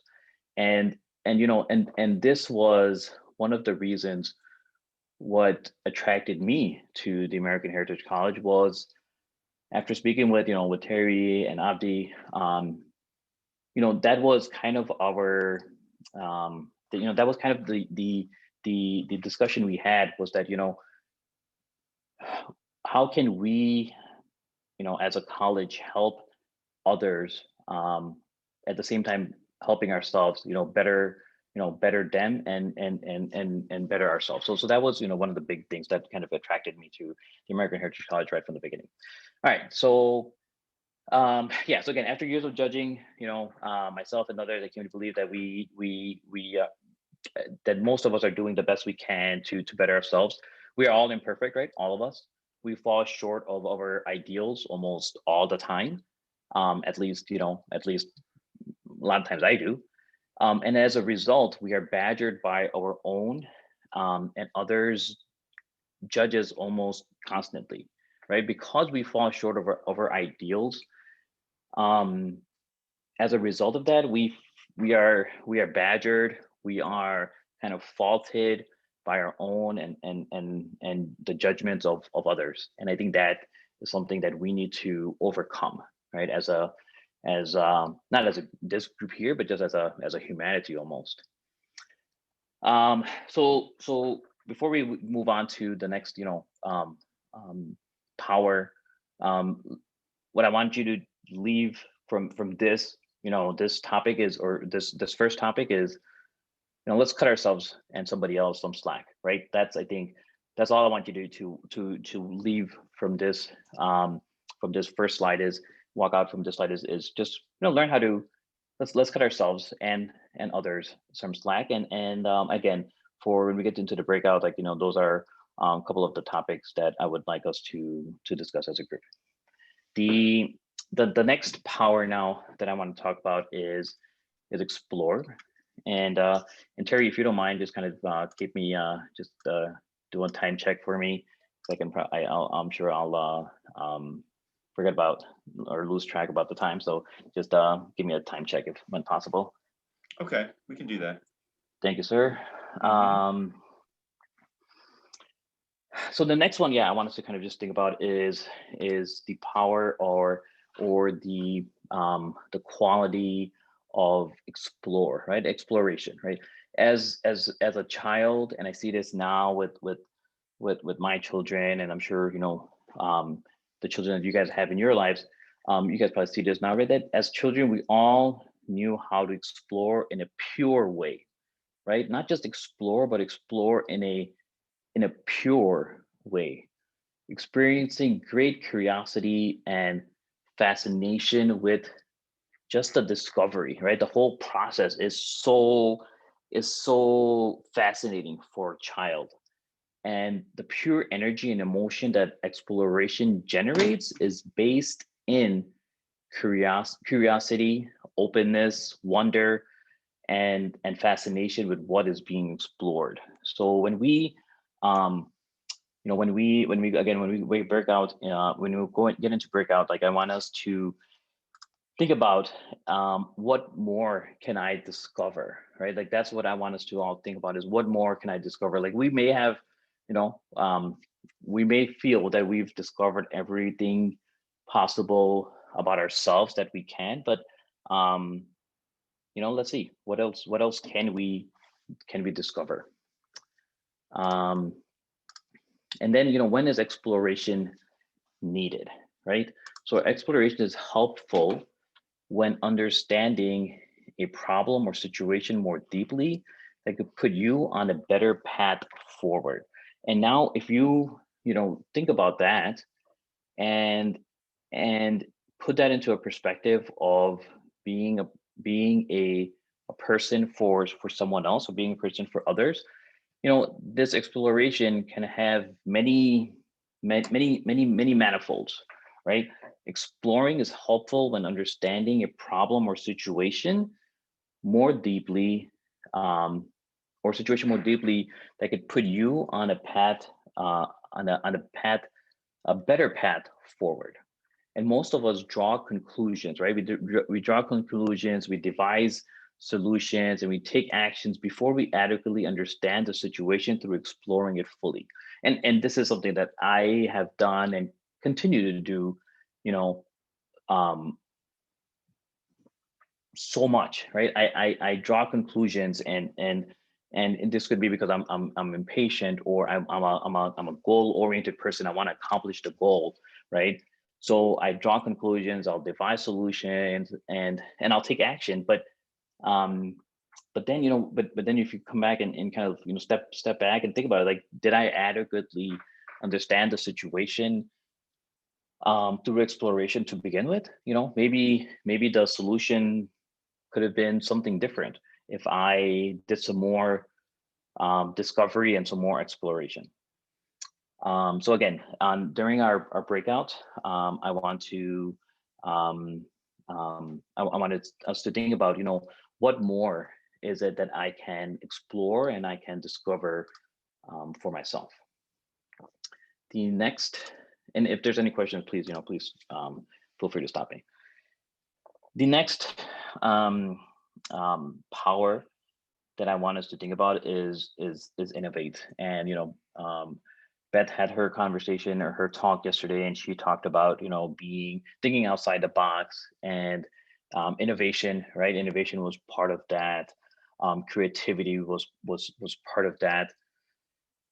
And this is along the same lines, right? So while the explore power is about discovering what is, the innovate power concerns inventing what isn't, right? So I mean, and again, I when I read this, when I was preparing for this talk, I thought that was pretty pretty cool, right?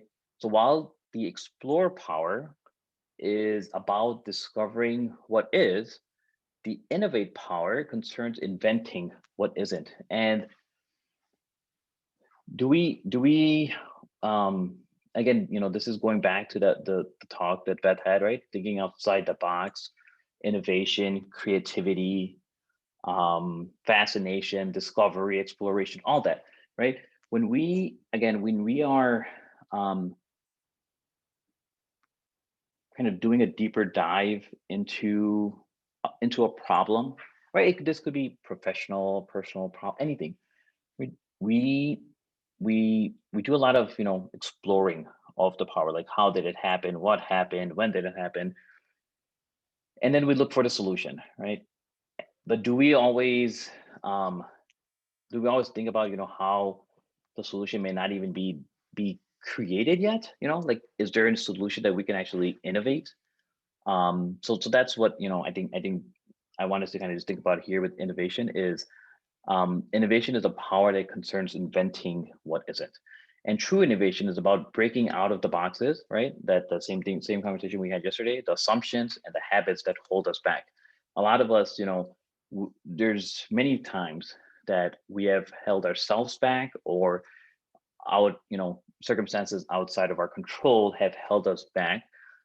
But the true innovation is about breaking out of the box and the assumptions and the habits that have held us back. So, and during this, for this breakout session, I want us to think about what's a whole new way to do this, right? And what's this? Well, whatever you want, it can be. This can be whatever you want, right? Is there a new way for me to think about solutions and problems? Is there a whole new way for me to think about myself, right? I mean, we've had such fascinating conversations these past almost 2.5 days now.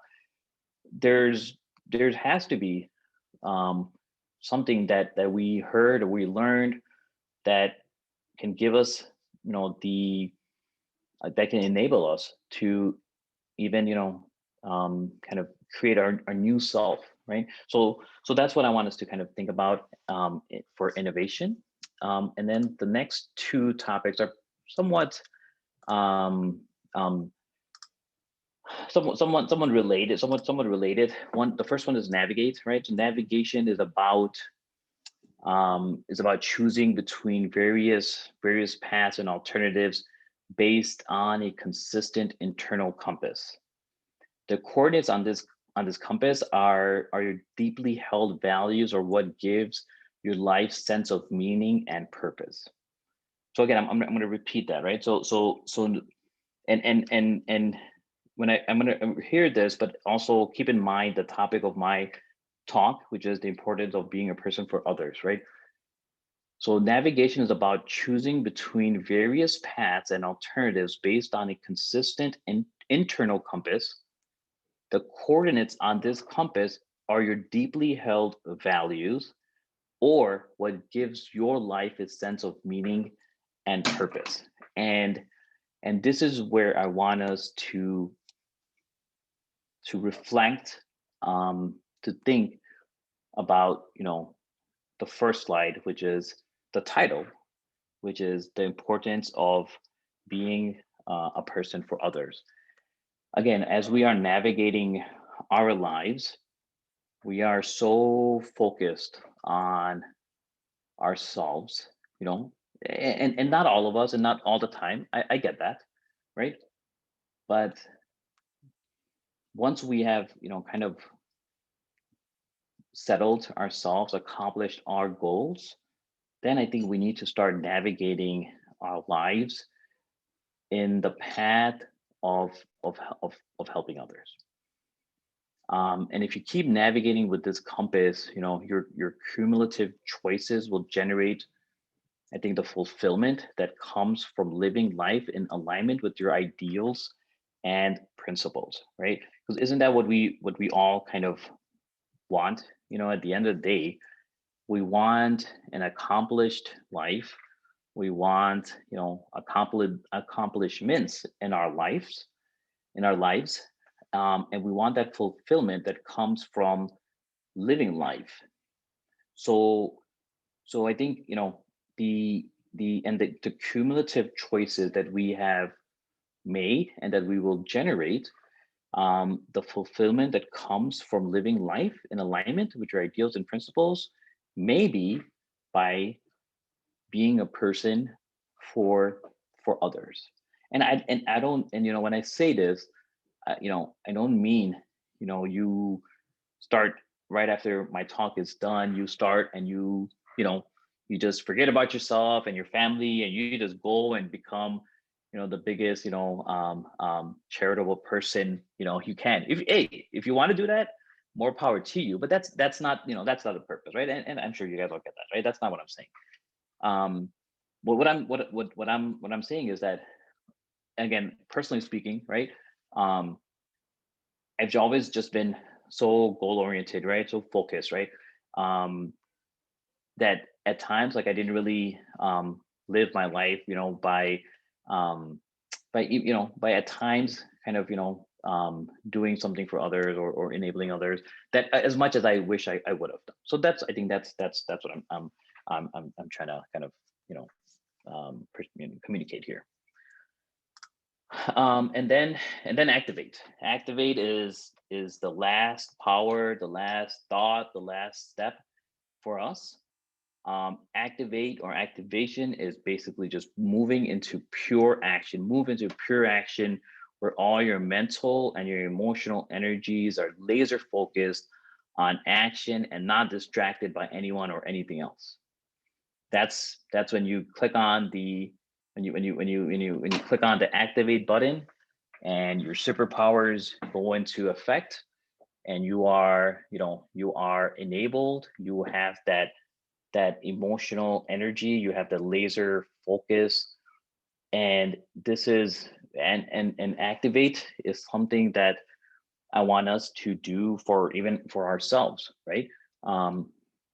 Again, personally speaking, like, there's a lot of times that there are so many things that that I know I can do or I should do that can enable myself or enable others, and they just kind of they just kind of stay in that realm of thoughts. I never, I don't have the, I don't have the guts sometimes to click on, that activate button. So if we've followed, the first four powers correctly, or at least, as accurate and concise and correct, that we feel is ready or has made us ready to click on that activate button, I think, the next step is for us to click on that activate button and activate that, are the superpowers that we have in all of us. So I think I hope that was somewhat entertaining, at least helpful, somewhat thought provoking, and yeah, I appreciate everyone's time, and I don't have much else to talk about, but again, I want us to go back and look at these, when we go into breakout sessions, think of each of these powers, empathize, explore, innovate, navigate, activate. I want us to talk about them. And for each one, there's a question that I want us to, or to think about, for each of the powers in our breakout sessions. So before I think we break out into sessions, I'll open up for any questions or any clarity. And again, I apologize if I wasted your time, but I thought, when I was preparing for this, I thought it was something that kind of enlightened me, and I thought, hey, you know what? Let me share it with this team and see what you think. If I may, Dr. Jelani, first of all, thank you very much, sir. I personally was enlightened, and I'm appreciative of your presentation. I think it's going to be a fun breakout session, and I'm looking forward to come out with some action item. You have inspired me. Thank you. Oh, wow. Thank you, sir. All right. If we are ready, shall we go to the breakout session? I have a quick question. So thank you so much, Usman, for your presentation. I really enjoyed it as well. I see that there's questions for empathize, explore, and innovate, but I don't see the questions for navigate and activate. Are we just supposed to kind of intuit them, or do you have a specific? Yeah. No. So yeah. Good point, Hope. So, and I thought about that, right? So I thought about coming up with questions for navigate and activate, but I felt I don't want to limit our conversation with to the responses of those questions. So that's why I felt, let's just kind of leave it as an open discussion. Okay. Yeah. Sounds good. Yeah. Okay. Thank you so much. You got it. Shall we go? Yeah, All right. let's go. So should we have 2 rooms or 3 rooms? Let's do, I'm thinking 2. 2. Okay. Here we go.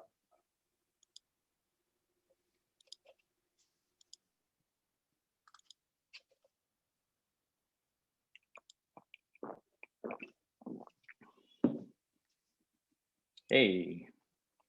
Hi, guys. Let's see.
Oh,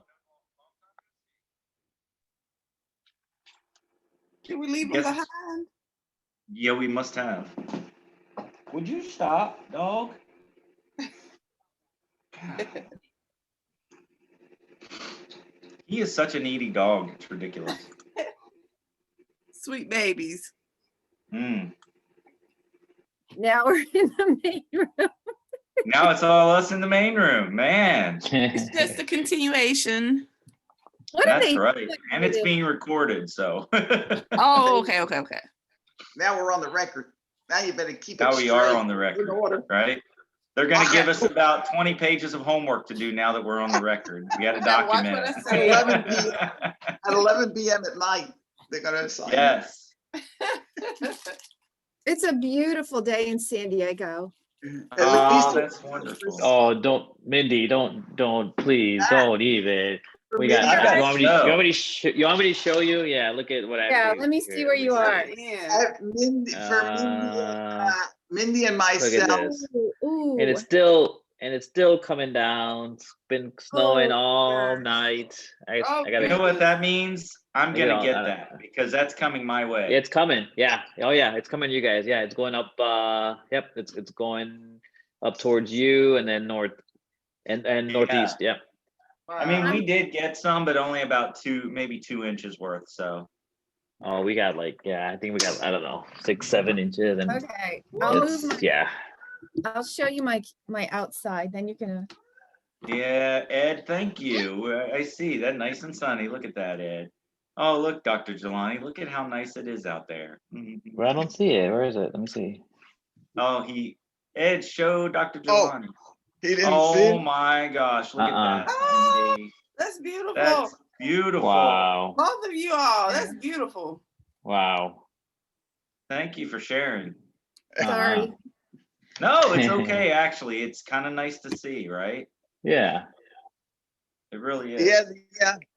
The other thing is that can get boring for, being perfect all the time. But actually, it is kind of fun because you can also go to the snow here. Because right now there's snow pretty close. Where are you, Ed? Where are you at I'm exactly? in Encinitas, San Diego. Oh, you are. Yeah. I'm in Ramona. Oh, yes. So you're real near the snow. Yeah, well, I can see it on the mountains. Yeah, Julian got a few inches this week. Right. And we had hail one day for a whole day. Right. Wow. Yeah, it was raining. While it was hailing there, it was raining here. Yeah. But I guess you guys, it's good. You needed the rain, so that's a good thing. Yeah. Yeah. I mean, when we get into fire season, this is not the place you want to be. Yeah, This is that's when I wanna true. be back in Illinois, next to the soybean fields, Yeah. where it's safe. That's funny. That's what they did. My landlord, they did soy and corn this year, but they didn't do wheat for some reason. So I don't think the yield was enough for them. So they decided not to do the wheat. So, but even here, we're down for snow for the year. We're down about 8 inches by this time of the year. So. Tahoe's gotten a lot. So Oh, have they? the Sierras have been covered. Yeah. Okay. I know that unfortunately Route 1 up the coast actually collapsed. Oh, it just did? south of Victoria. I Yeah. heard 12 houses slid down the hill in Monterey. But nobody got killed. I Well, don't that's know. good. I heard there was no casualties. They said it was pretty nice that nobody got hurt on anything. Yeah, that's a blessing. Yeah. What did we do to everybody? They were still probably answering all those questions. Remember, there were a bunch of. Oh, wow. Dr. Jelani, I don't know if that meant something or not the way he said I know. that. Seriously, man. Yeah, I know. You're slacking there, Doc. You got to ask us the rest of the questions. We started with one question. I know. There's all the questions. We're not conforming, Ed. There you go. We're Non-conformist. just not going to conform. Okay. There you go. I'm easy Eddie, they call me. You don't want to conform? You're in Encinitas. You know, you go with the flow. You have You know how flip-flops many and Californians it takes to screw in a light bulb? No. It takes 1 to screw it in and 9 to share the experience. Wow. I come over there. I can't remember the name of it. It's not self-realization. It's Yeah. There's a across from Paramahansa. You know, Paramahansa Yogananda. I went through the Swamis. I went through that whole thing. I finished their program, but then across the street, there's another one. Oh, really? Yeah, it's a very spiritual place, Encinitas. Yes. I've gone to their little meeting things. I have gone there to some of their meeting things. It's kind of fun. It's not too far from me. I actually walked there once. That's how close that. I'm about, like you saw, I'm a half mile from the beach, and right where I was pointing, right down there, that's where that is, self-realization. They have beautiful gardens. Oh, yes. Yeah. Prime real estate. Beautiful placement. The ocean, it's gorgeous. Have you been there? No, I've never. So with the koi fish, and the beautiful, and they got like a zero view of the ocean, like right in the gardens. That sounds wonderful. Long view. It's I a long know. view. They're along the ocean. It's not like a big vertical going into it. Right. They got the whole area. They got the whole. All overlooking. They overlook Swami's Beach. Yeah. Yeah, and there's a lot, and it's not one of these beaches that are all polluted by a bunch of people. You can actually find parking, and it's just like some local surfers, you know. You remember the book, Terry, Autobiography of a Yogi? It was big in the 60s. No, unfortunately, I don't. No. A man named Yogi, Paramahansa Yogananda, wrote it and then started the Self-Realization Fellowship. It's a worldwide kind of experience. And he's based, or he was based in Encinitas. And now there's the location there, and they've had different yogis replace him over the years, but it's a pristine, serene kind of experience. You go there to meditate. They have services. Nice. That's in Encinitas. Okay. Yeah, I haven't gone to the services or anything, but I've gone to some of their presentation things. They have a little center where they present kind of more public type stuff. I haven't gone to any of the serious services, but I have a friend that does that. She does Kanalendi yoga. Yeah. And she does those services and stuff. It's interesting how many different types of yoga there are. Yeah. She did it on New Year's. That's interesting. Yeah. Was that like a resolution or just? Yeah, it's like a resolution thing. I don't know. She's a character, but that's another story. Very, very spiritual. Yeah. There's nothing, there's really nothing wrong with it, with being spiritual at all. I just said an interesting character. I didn't say wrong. Yeah. No, you're right. You're in Southern California, Ed. That's right. That's right. And my sister always says that too. She says, "Uh-oh, you didn't let those Californians influence you, did you?" My sister says that. She's from New York. Now that's a contrast. That is a contrast. Yeah, quite a contrast. It is really, and she's real New Yorkery. Yeah. Real New Yorkery. I like that, Eddie. I've never heard that. New Yorkery. Californians were just free spirits. That's all. That's right, Danielle. No, she's more worried about me losing my New York minute, getting things done right away. We get things done. Danielle and I get things done. Now, I will admit there's some truth to that though, because you know what, Ed, when I first moved from, again, my home in West Virginia being so close to DC, that's the way life was. Yeah. And when I moved to Texas, it was a little bit different, because I'd be like, yeah, let's get this. And they'd be like, we'll get to it. And see, I like to visit the East Coast, but it's just it's too much going on too quick. I like to sit back and observe, but I like to get get things done though, but I think I'm a bit more relaxed. Mm-hmm. I need to reflect on things. Yeah. I need to turn them around, look at them inside out, leave them, Look at come the back back to of the them. light bulb as it's being turned in. Yeah, Yeah. I would I'm not. working on it. Again, continuous improvement. True ascension.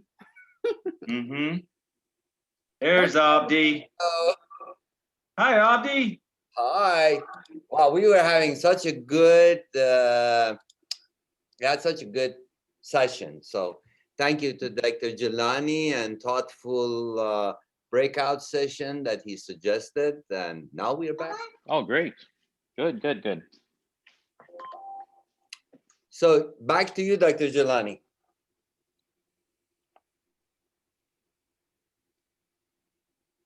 Yep, just give me a minute.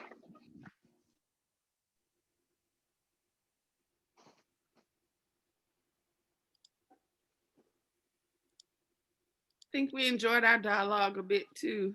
Yeah. much. It was fun. We left the breakout room and started another discussion. All right. Let me see. Okay, here we go. What you doing, sweetie?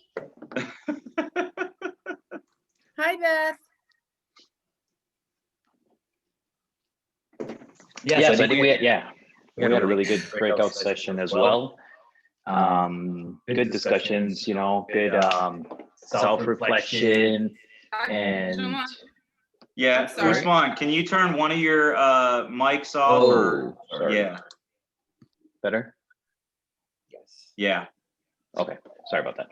That's okay. So yeah, I think we had a good breakout session as well. Luckily I was with Ed, and he kept us on track. He didn't make it, he didn't distract us, prevented us from, so yeah. So no, it was good discussions, again, I'm using Beth, Beth's one of Beth's examples again, but she brought up that during COVID, right? I mean, empathy plays a big part during COVID.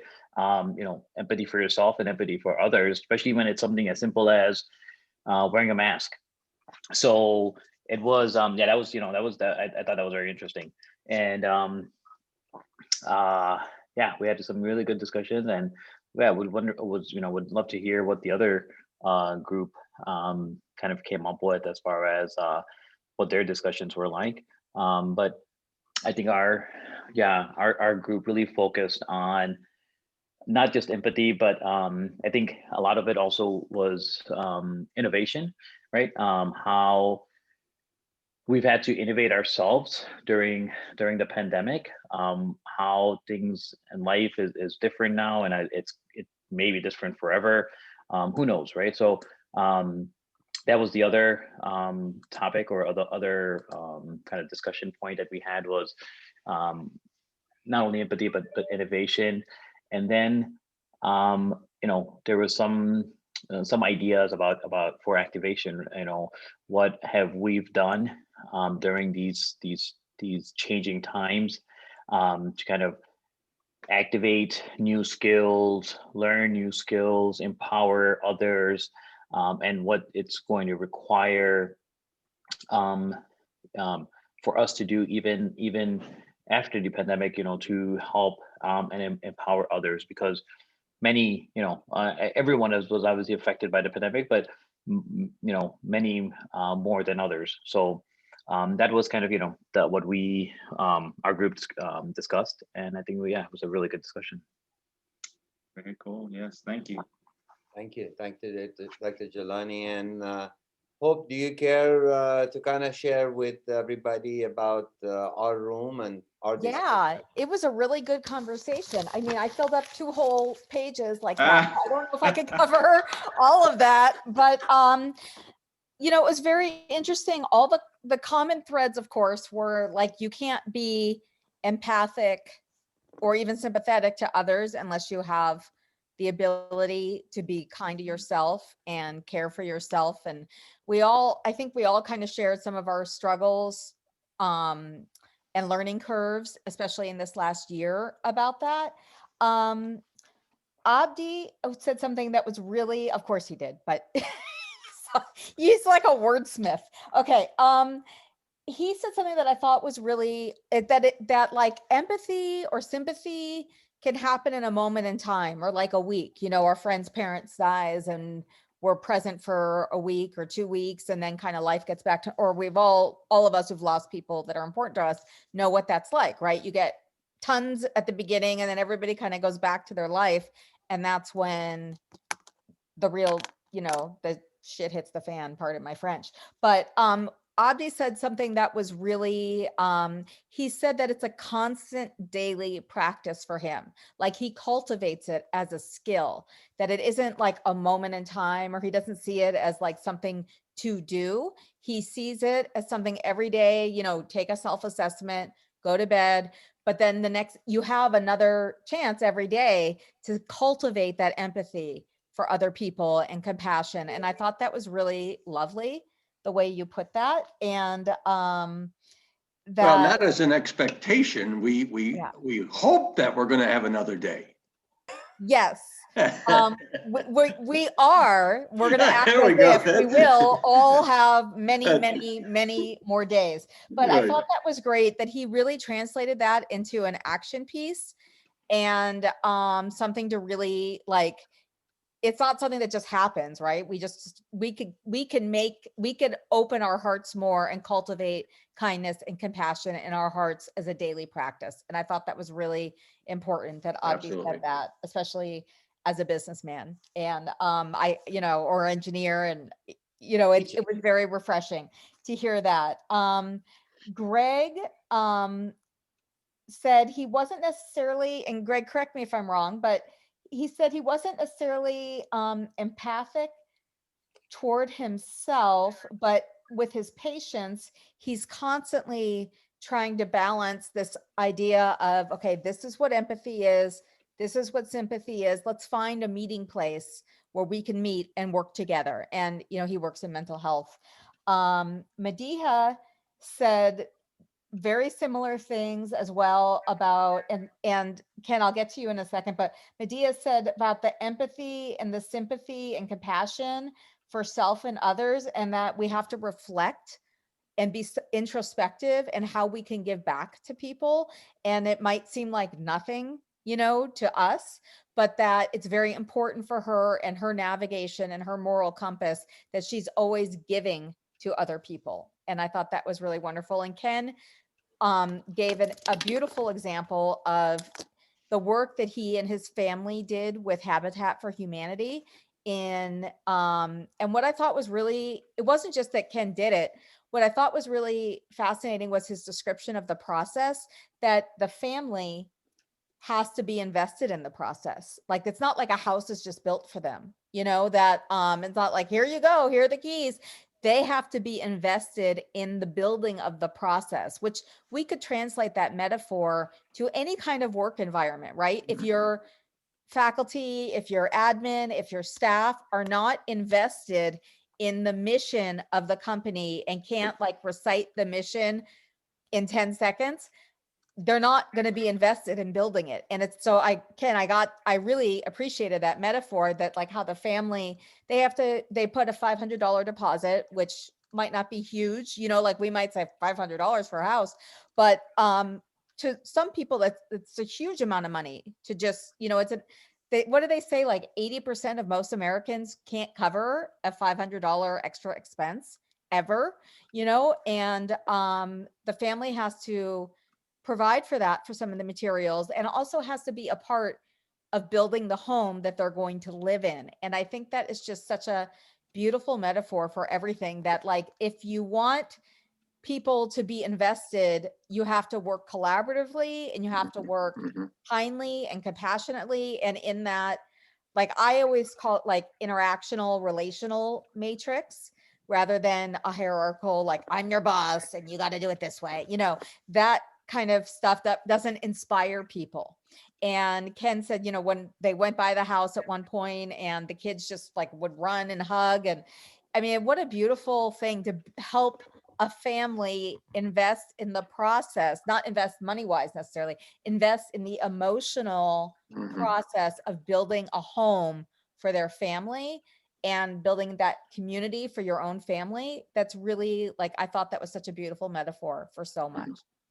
And in terms of, I think I got everybody but myself, which was simply that I was saying a friend of mine, this year has been really a transformational year, 2020 for me in so many different ways. You know, I launched a consulting business. I, you know, resigned from a 10-year position that I could have had for life. I mean, it was just really a leaping off place for me. And I figured the time for self-invention is now or never.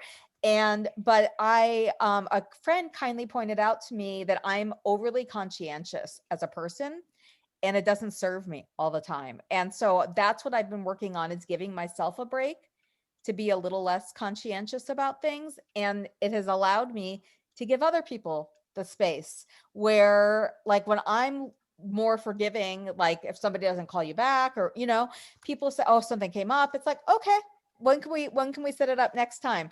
Where I think I was more, when I'm too focused on getting details done in the hyper conscientious mode, I'm not as flexible. I'm not as adaptable. And I think this year, if anything, has taught me pivot, adapt, pivot, adapt, pivot, adapt, just whatever you got to do. Like one night I taught a class in my bed because my daughter had friends over. You know what I mean? I was like, all right, here I am. You know, we got to just make do. And I think it's okay to poke fun at ourselves and engage in that continuous learning process, which it kind of made me laugh when we talk about that during this training, because, you know, WASC, the accrediting body, is always saying like continuous improvement. That's what we want to see, continuous improvement. And so it's funny because we've talked about that on a personal level here. And whenever I hear continuous improvement, I'm always like, that's what I have to demonstrate. That's what I have to demonstrate. But you know, it's true. We do need, oh, sorry about that. We do need the continuous improvement on ourselves and that introspection and having that empathy and kindness for ourselves so we can lend it to others too. So that's what I have. Well done. Oh, thank you. Thank you. Yeah, and I think Mindy, you had taken some notes, right? Sorry, I didn't. I forgot to mention that. Like, from our group, did you have want to share some group? I thought you had some notes. If not, it's okay. I have notes. Uzman, let me really quick. All right. So yeah, as we started off and Beth talked about COVID, as Uzman mentioned, opportunities to develop empathy. And then Terry started talking about why are we so hard on ourselves, and reflected on the messages we hear from parents, and as children, we internalize those. We talked about the difference between empathy and sympathy. And while the concept of self-empathy is relatively new, we think there are a lot of people who have sympathy. They see themselves as victims, which means they don't consider themselves as having any power. And what good does that do? Empathy is such a better way to look at it, with self-love. We talked about, again, we went back to the COVID idea and thinking outside the box.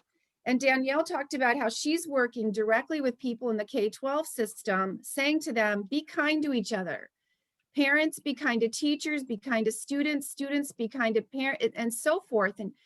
And accept that each of us are in here doing the best that we can. It's the situation that's hard, and we're all in that together. We talked about the social emotional piece and how right now kids are feeling super disconnected, and how can educators innovate to make that a better situation. Ken, we went back to what you talked about, positivity, and bringing that into this scenario, because we believe that's what helps us innovate. And we see innovation all around us, whether it's a teacher moving her classroom online, if it's a student learning to learn online, if it's a small business that's figured out a way to stay in business, let's do delivery if we can't do seating. And we think that that's what is empowering people. And those are the skills that we hope continue long after COVID. Correct. That we recognize our resilience, we have greater empathy for each other, And we see ourselves as creating beings who can bring solutions forward no matter what the challenge is.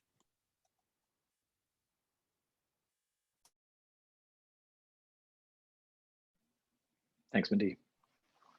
Well, thank you welcome. very much, Dr. Jelani, and thank you, everybody. This was a great session. I mean, when you talk about marketing and sales, you know, you have to know what you are selling. You have to be proud of what you are selling. So the discussions that we have had today is, one, how to improve ourselves and give our clients our very best, right? And the other side of it is, how do we know our clients? You see, everybody wants to serve the whole world. That's the beauty of you know, just business, right? Capitalism. What I like capitalism on, otherwise I would have stayed in Iran. So what I like capitalism on is the fact that if you see any business owner anywhere in the world, if they make lollipop, you ask them if they're a true entrepreneur, they say, I am on the journey to sell 7.7 billion people lollipop. Right? That's a mark of a good entrepreneur. That's freedom. That's democracy. Just like the virus, right? They wanted everybody, didn't discriminate. It didn't matter, you know, where you live on the planet. It came for all of us. That's what democracy is. The difference is sustainability of a good system. Sustainability of democracy is based on its value.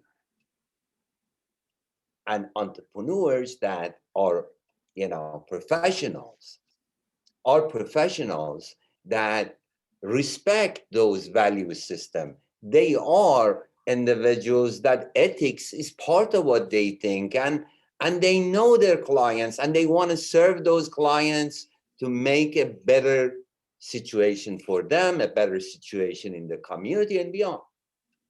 And those will succeed.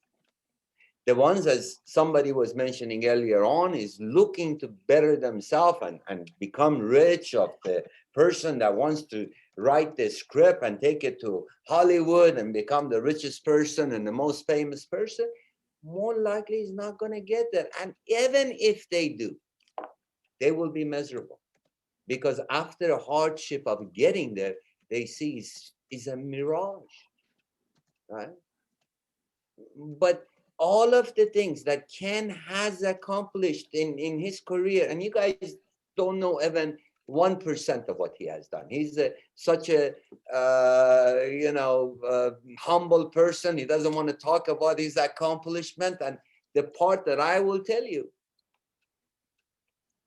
all of things he has accomplished today, I know what he says he come from his heart. The thing he did for this family, that he built the house for them, and the gratitude that he got from those kids, that was the highlight of his, you know what he has accomplished, how many things he has done, but that's the highlight of his career that he wants to share. So the power of what we want to do is about our customer, is not about us.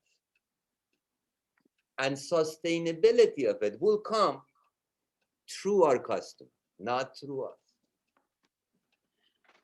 So today, in this day and age, that every customer that is a lot smarter than before, and everybody got one of these things in their hand, and they can, you know, check everything they can, and they can have it delivered to them, and do it online, do it hybrid, do it in, you have all the choices in the world. Why they should buy from you? What do you have that is different? And we were talking about these three main segments: why, what, and how. So what do you guys think about taking a 10 minutes break, and then we'll come back, and then we're going to talk about these three concepts of why, what, and how, and then we're going to close our session. But meanwhile, let's take about 10 minutes break and we'll come back, and this way we can enjoy a little bit of the Sunday that is left for some of us. I know some of us, we have enjoyed the sunrise, but all of us should really enjoy the sunset. See you in 10 minutes.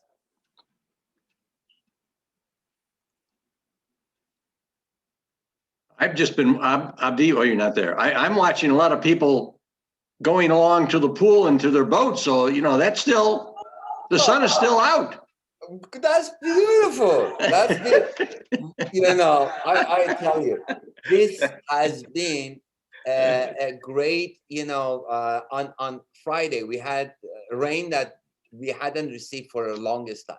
Yeah. So Friday was raining, and it was, you know, and then yesterday was somewhat cloudy, but today has Oh, been it's gorgeous out here today. Yeah. Yeah. Anyways, we're blessed. Absolutely. Absolutely. You know, I tell you this now that we are on break.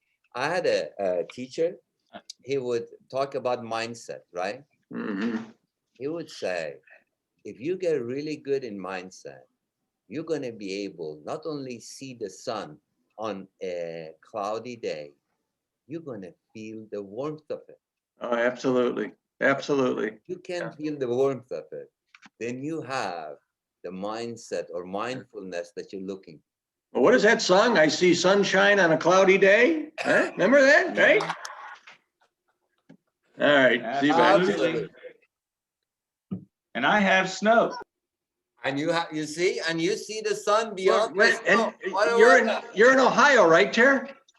Yeah, and Dr. Jelani said it's snowing in Chicago, so that means it's coming this way. So we're gonna get more. Oh, well, you know what? You can keep it. I lived in Buffalo, New York. I lived in Buffalo, New York 40 years of my life, so I've paid my And pardon me? Did I share the story about when I had in 2018 when I had moved up to Erie? Oh, Erie? No, you didn't. Erie, Pennsylvania. Okay, so it was the most snow they had ever had, and so by record, supposedly they had beat Buffalo by no, that's a lot. Right. Okay. But it came back after they did a quote unquote analysis, and they were like 2 to 4 inches short from the record. And people were mad that they didn't beat Buffalo for the record of the highest snowfall ever. I'm surprised they should have brought some in from Cleveland and, you know, put it out there. And the funny part was I started that job in March. Oh, and boy. My first 2 weeks there, it was snowing every day in March. You're probably saying, what the hell did I get myself into? That's exactly what I said. I was like, what did I get into? And then somebody was like, well, you should have seen it Christmas Day and the day after. We had 60 inches of snow in 2 days. I was like, glad I missed it. Glad I missed it. Thank you. Yeah. Unbelievable. I could not imagine having 5 feet of snow in 2 days. Oh, no, there was more. 2 years ago, if I'm not mistaken, it was either 7 or 8 feet in 24 hours. In fact, and I may have shared this with you, but a friend of mine in Elmo, New York, which is only about 100 miles from Erie. Mm-hmm. But, and if I share this story, I'll stop right away. But when, of course, with the garage, it was all coming towards the garage, and, you know, you couldn't see the roof of the house. Yeah. That's how much snow there was. So when he lifted the garage door, of course, that's all you could see was snow. So he had the mindset and the wherewithal to say, hey, I'm going to be a cute guy here. And he started carving shelves out. And then he put all his beer and his liquor, et cetera. Oh my God, that's hilarious. I mean, talk about being creative. Yes. and he took a picture of it. And of course, he went viral on Facebook. And I think somebody even came over to interview him. I forgot what it was. But that is can you imagine that? It was either 7 or 8 feet, 72 or whatever. It was just in one day, though. One day. Well, they say for every inch of rain, it's either 10 or 12 inches of snow. So, I mean, and of course, in Buffalo, as in Erie, this was in the time when Lake Erie still didn't freeze over. So when that cold air comes across that warm water, That's where you get the tremendous squalls. Yeah. But you know, wow, it was just amazing. It was. It's interesting because everybody always asks. They're like, because we're of course on the other end of Erie over here where I am. They're always like, well, don't you guys get that lake effect snow? I'm like, no, because it does. It's building and going over that way. It's not like it starts on this land side over here. It's building across the lake right there. So yeah. Well, we had the blizzard of '77, and I was at that time president of Bryant and Stratton in Buffalo. Yeah, And my administrative assistant comes over in my office and says, Ken, there's really a storm coming in. The barometric pressure is just dropping, and we need to get the students out. And at that time, and this was a smaller campus, 3,000 students or maybe 4, but doesn't make any difference. So I immediately, put together a disaster plan to get these people out of here because we didn't want to get them to be stranded. God love them, we got them out. Within a matter of maybe, I don't know, hour or hour and a half, I mean, the snow, you couldn't see your hand in front of your face. We got stranded there for 2 days at the school. Yeah. God, we had this true story. We had a not a cupboard, but a closet upstairs where we used to do a lot of partying back then. And this was back to the 70, 75 era. And maybe it was 80. Anyways, so we brought out the booze. I mean, what else could you do? I mean, so. No, there isn't anything you could do. Yeah. This is a true story. I finally got out on Sunday. It happened on Friday afternoon. We slept overnight on Friday and on Saturday. And the only way, and true story, and I've got pictures to verify it, the only way we can get home was on snowmobiles. So we're going along on Genesee Street, which is the main thoroughfare in Buffalo. And myself, and I forgot who it was, but we had a bunch of snowmobiles. The guys rescued us. And we're hearing, and true story, click, click, click, and we're on our snowmobiles. And it was the aerials back then of the cars that we were hitting when we're going. Oh, wow. And again, next time I have an opportunity, maybe I have already, but I'll share these pictures with you. That would be interesting. It's just unbelievable how much snow you could see. My snowed in story, mine wasn't as bad because I was working at a resort while I was home from college back in my hometown, and we had chalets. Well, we got snowed in, but at least we had the chalets to go to. Yeah. Now we had to trek to them. So the one we ended up going to was like a mile away. So we're trekking through all this snow. Yeah. But again, we had no guests. Everybody had left. So we had kind of rain to the resort. It was kind of nice. From 76 to 78, I was in Buffalo, New York. Oh, geez. So you experienced that then. Wow, for what he's talking about. You experienced it. Right? And first of all, it was maybe and this is a state university, and they have all the, cleaning up of the stuff. And we were snowed in for 2-3 days. Nobody could get out. Yeah. Right? It was a crazy thing. And when I got to California, that was it. I wouldn't, I said, I didn't know what I do now. Are you in LA? I'm sorry? Are you in Los Angeles? Yes. Because I'm in San Diego. I know. I come to San Diego quite often. Okay, well, the next time you come, you'll have to let me know. Absolutely. That's one of my favorite cities. But if you haven't seen this, I usually tell people this. I have been to over 60 different countries throughout my life. I'm a very lucky person, right? And the only thing I tell you is for this purpose. Every place I've been in the world, when they ask me, I said, that's my favorite place. Oh. But funny. Really, I find something really amazing about it. San Diego, I grew up in Chicago, actually, urban Chicago, and we moved here when I was 11. And I went away, obviously, for college and graduate school. And I never thought, I always thought, oh, San Diego's such a small town. It used to have more of a country feel. And I just wanted to be in a city. I was in Portland for 3 years for my master's in literature. I was in Boston at Brandeis for a while. And then after living like that on my own in my 20s, when I came home and it was like, oh my God, I could go to the grocery store at 11 o'clock at night and not have to fear for my safety. It's like, I'm a suburban girl. I'm happy here. So I never left again. I've been here Well, now since 1997. Yeah. Well, I think Dr. Mabry can appreciate this. Like the first time I lived in San Antonio, that would have been 2005, I believe it was. It felt like a small city. But by the time I moved back in 2014, it had just turned into this. It was so different. And of course, I decided my kids and my ex-wife decided they wanted to live up like north San Antonio. So we were up by these TPC courses and everything. And it felt like I was back in DC again. It was so fast and it just didn't feel like Texas. It didn't feel like San Antonio that I had remembered. So San Diego still has that a little bit of a podunk feel. Like if you have something medically really wrong with you, unless you get into like 1 or 2 doctors in San Diego, you better get your butt to LA. You know what I mean? Like San Diego still has that, is a little bit of a small town, but it's grown. It's a little bit more like LA is.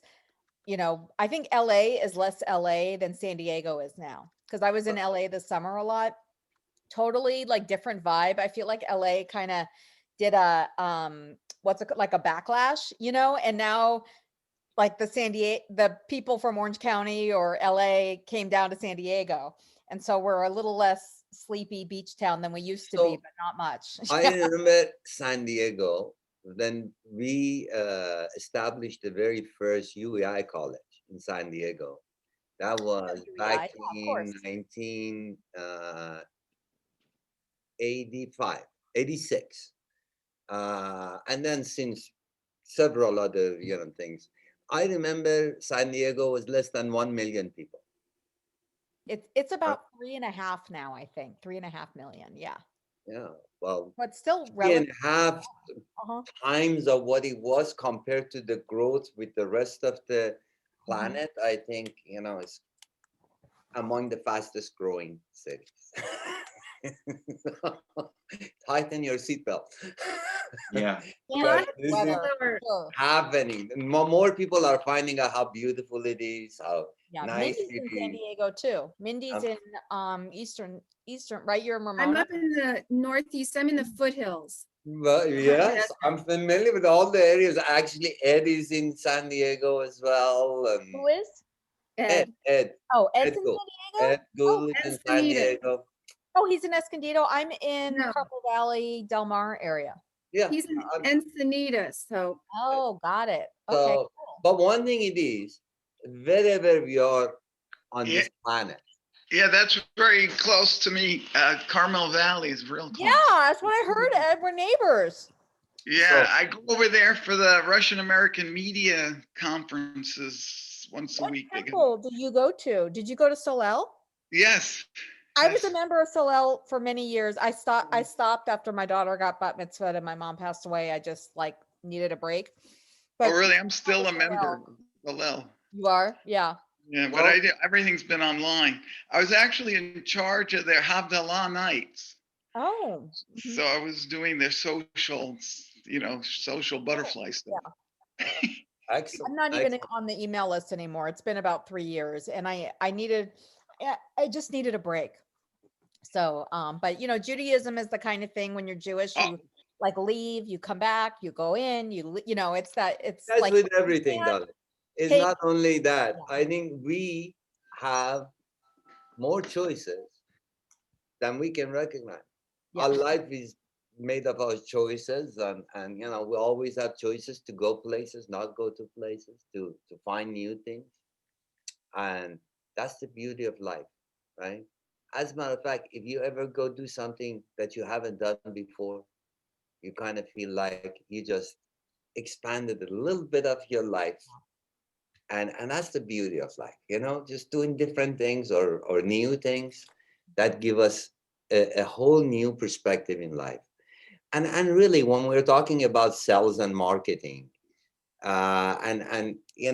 first of all, thank you for coming back and being part of this wonderful 3-day of professional knowledge broker workshop. One of the things that we started the whole boot camp with was for us to look and see, what is it that we want to do? What would make a professional knowledge broker, right? As you all talked about, we're going through an unprecedented time of the history.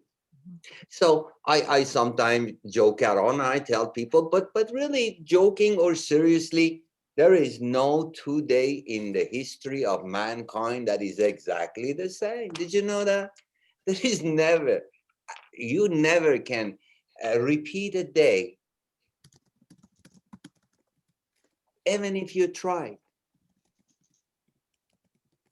So why do you try? Why do you even want to have something that you have had before? It's only because we depend on our memory so much.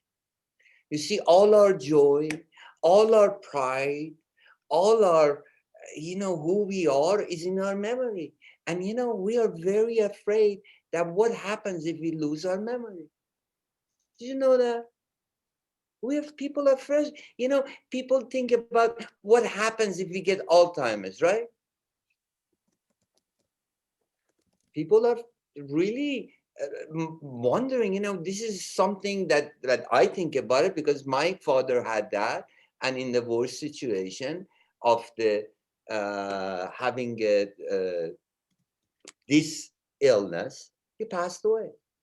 So I sometimes as his son, I feel like, maybe this is part of what my destiny is. So I think about it, right? But at the same time, when I think about it, think about all some of these people that are so angry and so much in trouble, and they are really hurting themselves, want to kill themselves. There's so much pain that want to take their own life.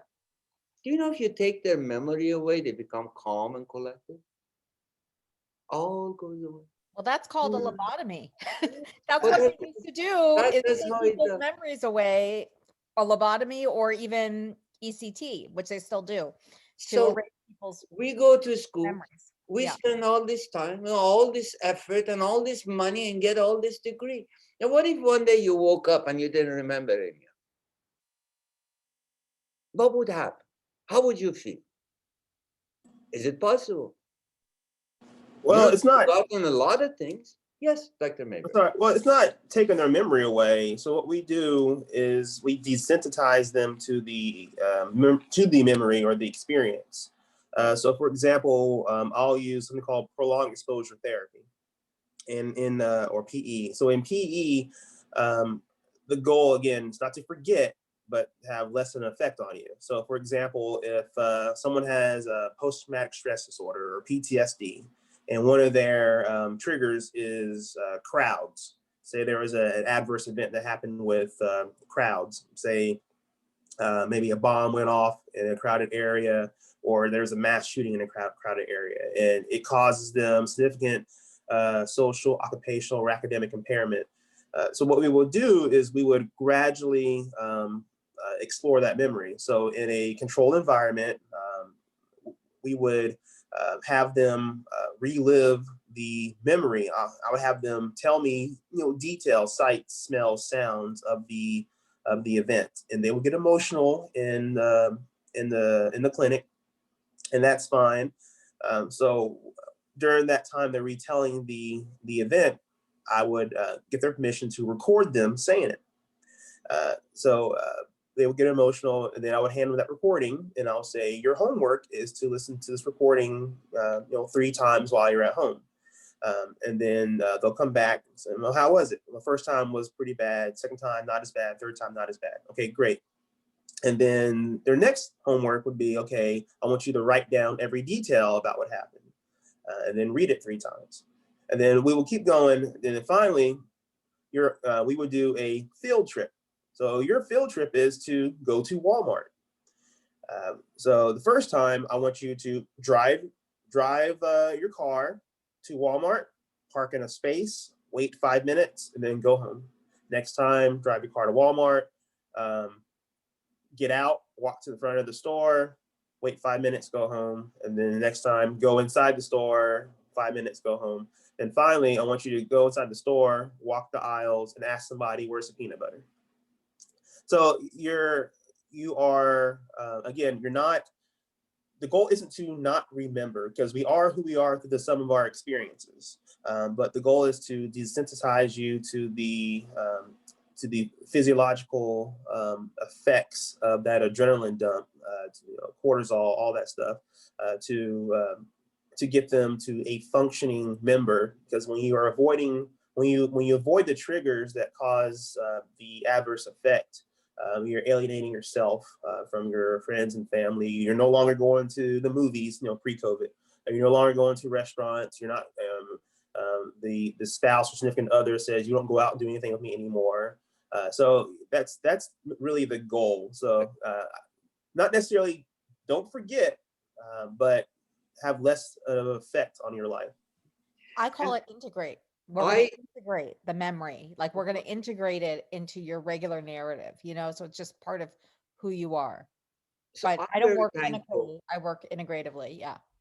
I'm very thankful that we have professionals like Dr. Mabry, like Dr. Hope, that are not doing what I'm suggesting of doing a lobotomy and getting rid of that part of your memory that has that all kinds of memories, some of them harmful. Because if they move that, you'll be at the vegetable state. You will sit down as nothing has happened.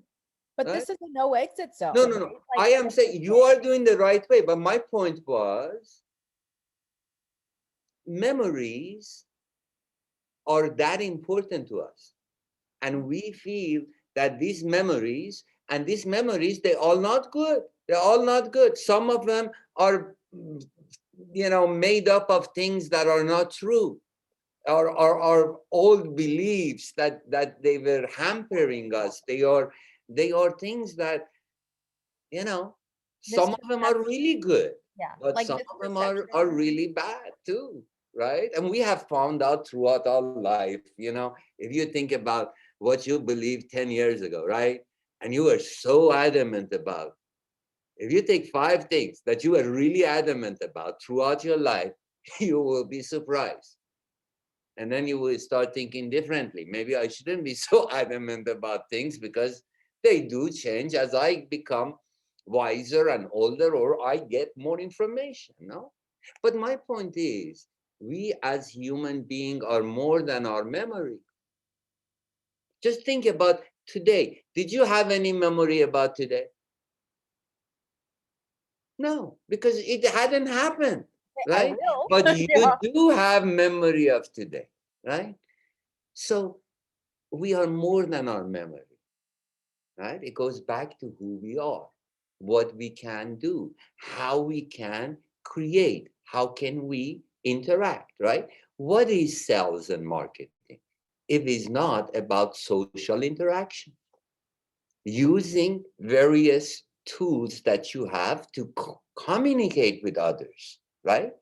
That what it is that you have to offer the community. Right? So we are more than our memories.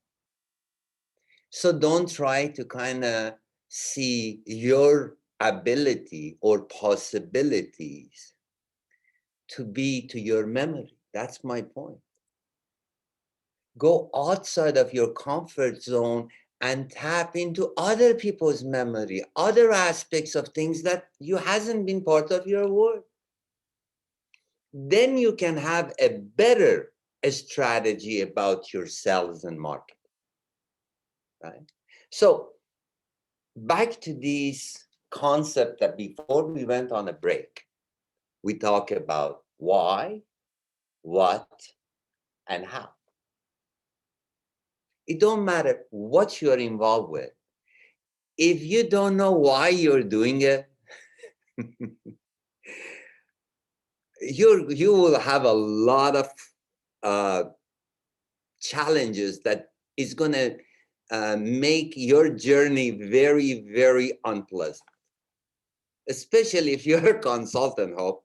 because you don't have regular check coming in.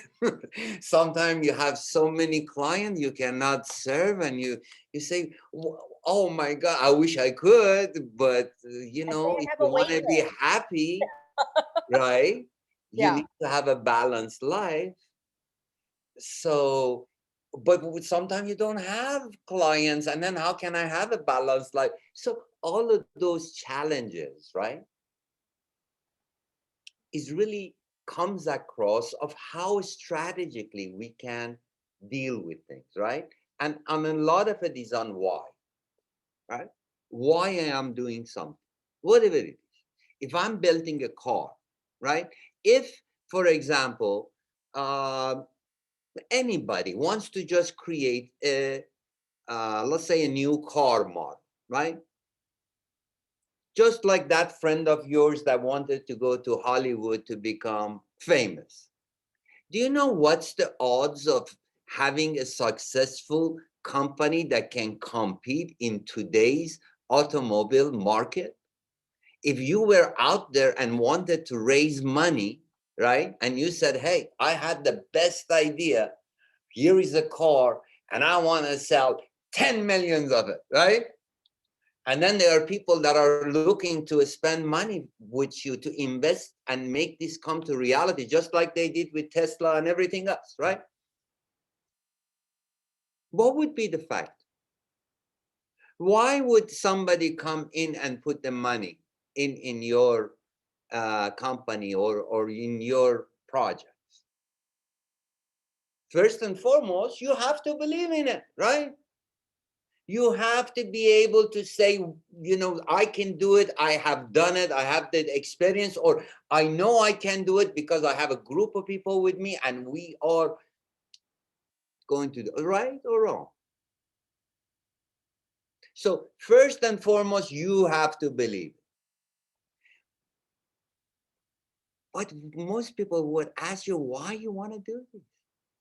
There's so many brands in the market. There's so many cars. There's so many colors. There's so many models. Why do you want to create another car? And that you can substitute whatever it is that you want to do, right?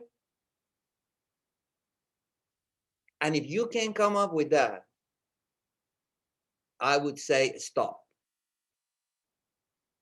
Because if you don't have that, don't waste your time on number 2 and 3.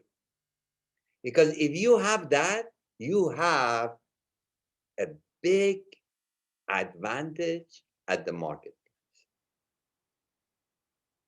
Because most people pay attention to only number 2 and 3. Right? Now, everybody's why is different, but it has to be genuine. It has to be genuine. It has to be something you can speak about it with every part of your body. So it can be communicated in words or in writing, with pictures, right? It has to be in every way. That's why I think a CEO is a chief exciting officer. What are you excited about? About what we are doing, about the team that I got, about the client that we serve. That's what the CEO should do.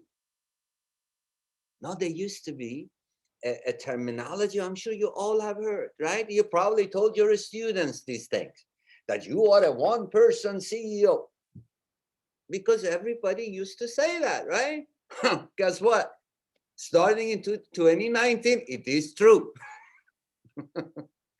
More and more opportunity will come for individuals that think of themselves as a single CEO professional for who they are and what they do. Just like Hope, just like Mindy, just like Beth, just like Mediha, just like Eddie, right? All of us have been in that situation in the past, and now more and more people have to do that.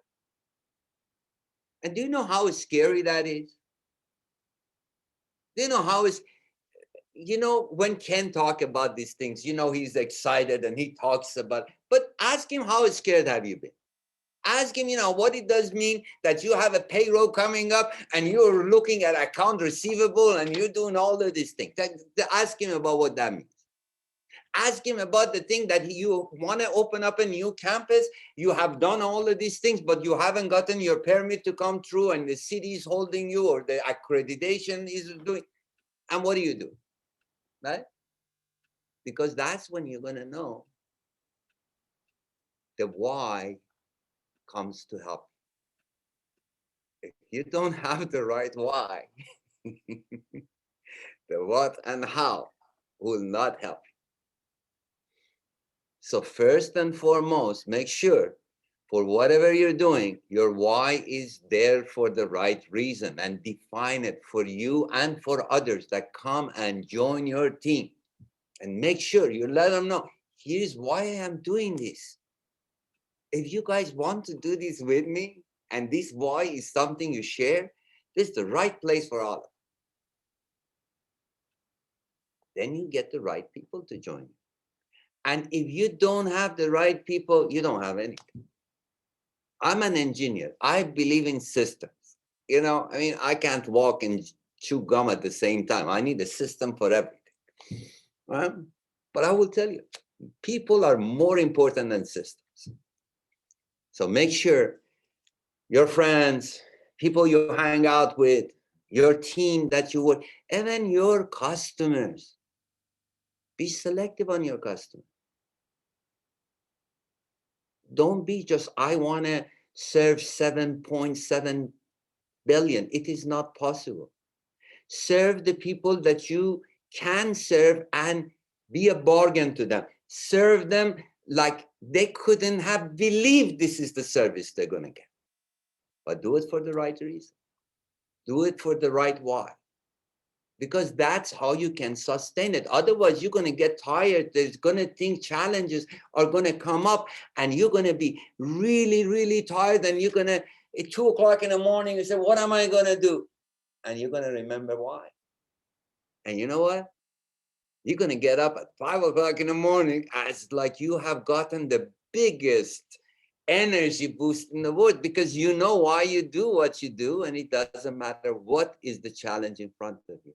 But you want people around you, other professional knowledge brokers that are as committed to those why that you have. If your whys hit together, you can deliver amazing results. Any question about the why and why should be most important? Eddie, you are thinking man, so what do you think? What's your why? Why?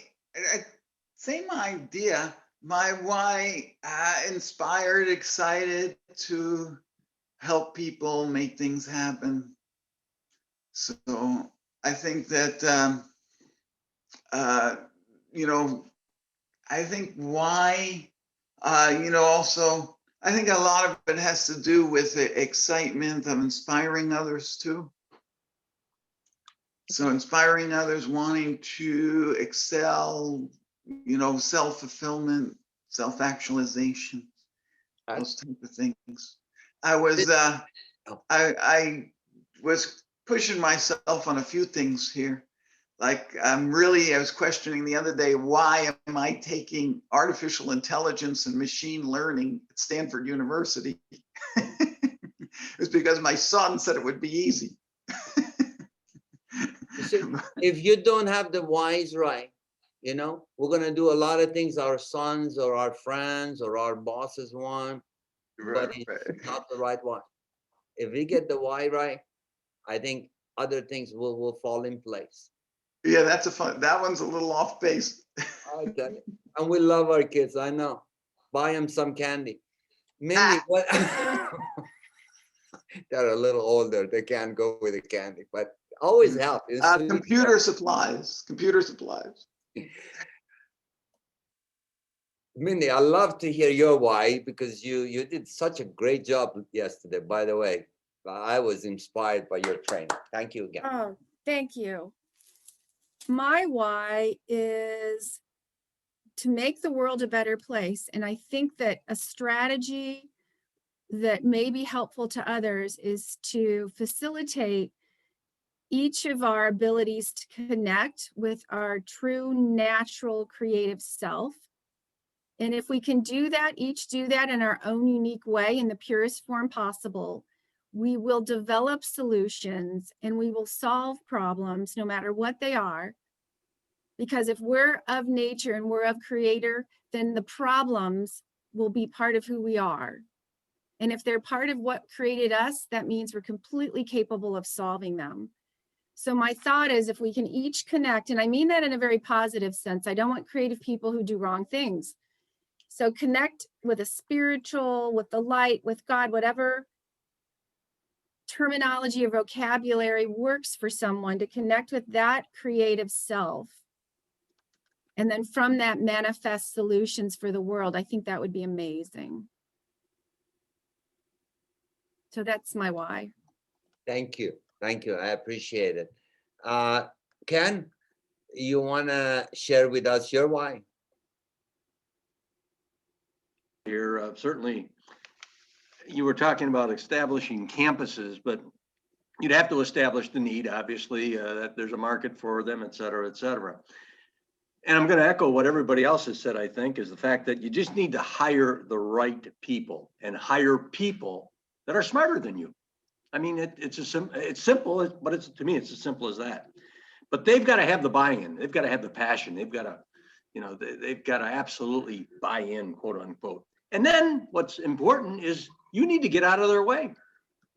Let them do what you hired them to do. And then your role as the CEO becomes what I call the cheerleader. The person who is there cheerleading them along the way. You become an inspirational leader, not a leader, but an inspirational leader.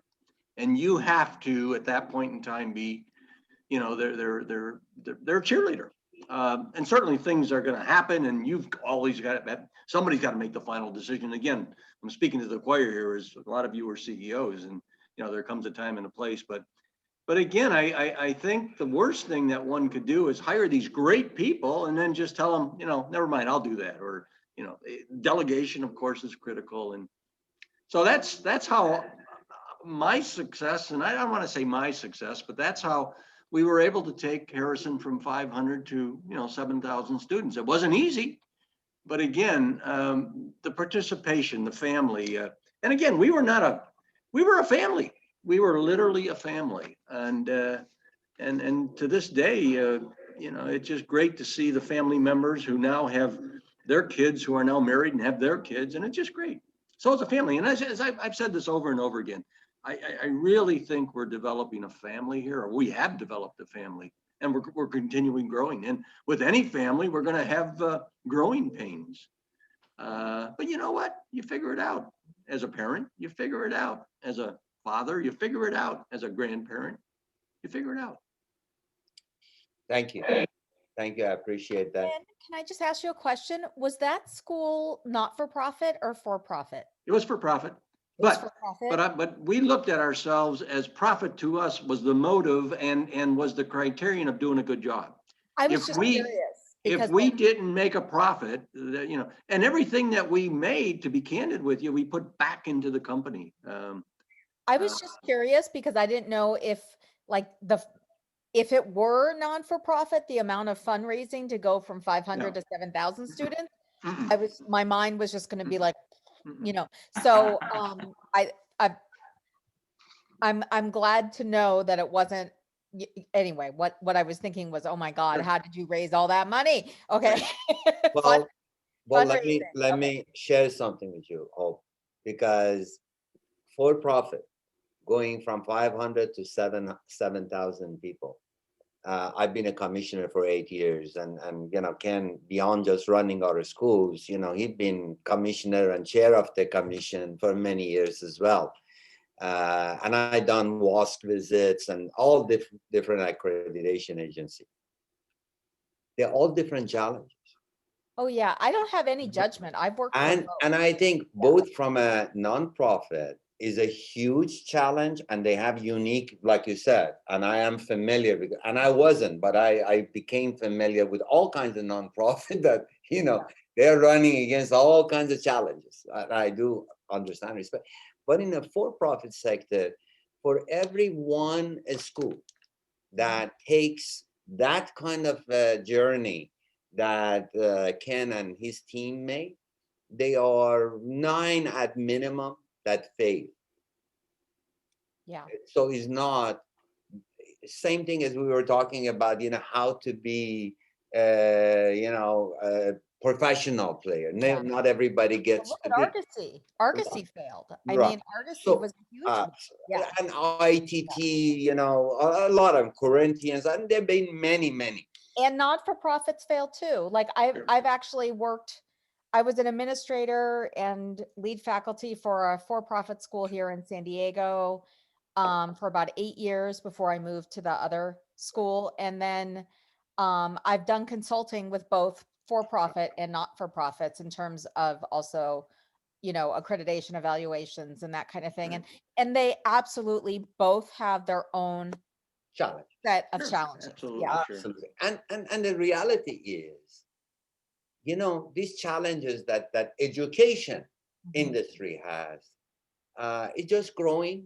And unless we think differently, we're going to just get behind the 8 ball continuously, because there's so many educated people that they are out of jobs and they just don't look, at future positively. And that's not right. And That's why there my yet company is called tremendous Innovation. amount of opportunities that are popping up in all kinds of industry. You see, the universe is expanding. It's always been expanding. Everything is universe expanding. If you think about it, how many millionaires did they exist at beginning of the century? Yeah. Just look it up. Yeah. How many do we have now? 20 years later, how many do we have now? We didn't have anybody that had at the $1 trillion level. Now we have several. It's not individual. It's the whole universe is expanding. Everything is expanding, right? Are we going to sit still as we were, or are we going to expand with it? That's the reason. But why are you doing it? Why do you want to have these things? Because we're all here on this universe for a short period of time. When we got here, this word was in place. Nobody asked me to start building it, but I was supposed to continue the work that was in place, right? And then when I leave, this work continues. That's how we have been as a human race. So when we talk about sales and marketing, is what's your place? Why are you doing what you're doing? Because if you know your why, I will promise you, your sales and marketing can be done a lot easier, because it comes from your heart. It comes genuinely. You heard earlier Anne talking about all of these things that AI does and what you can do to increase your scores. But one thing that was in her, discussion was, when you even forward something as a post, or you write a post, make sure this is a valuable information, right? Because that's how you're going to get value, right? And this is you here. People, they can, and I think if they're really good, they can, just create an impression. You can, what they say, fool some of the people some of the times, but you can't fool the people all the time. All the people all the time, right? I mean, you heard something like that, right? So this is very important in sales and marketing. If you want to know about sales and marketing, don't forget that. Don't work for something that is good for a short period of time. Don't jump from one, project to another, one place to another, just because you think it has more money or more revenue for it. Think about, does it fit in your why? Because if it does, then you should look at the others. So, Dr. Mayberry, your why probably is very clear, but you share with us, what is your why? Well, I just what I was told a long time ago is try to be 1% better today than you were yesterday. And as long as you do that, then everything will fall into place. So I mean, I like helping people. I like seeing the light bulb go off in people's heads when they understand a concept that they previously didn't understand, or to affect change. Again, I'm a big believer in legacy. Um, once you pass on, what's left? Is it your children? Is it your publications? Is it your I mean, what's there that says that you lived your life and what impact did you have? So that's kind of my why. Appreciate it. Medea, what's your why?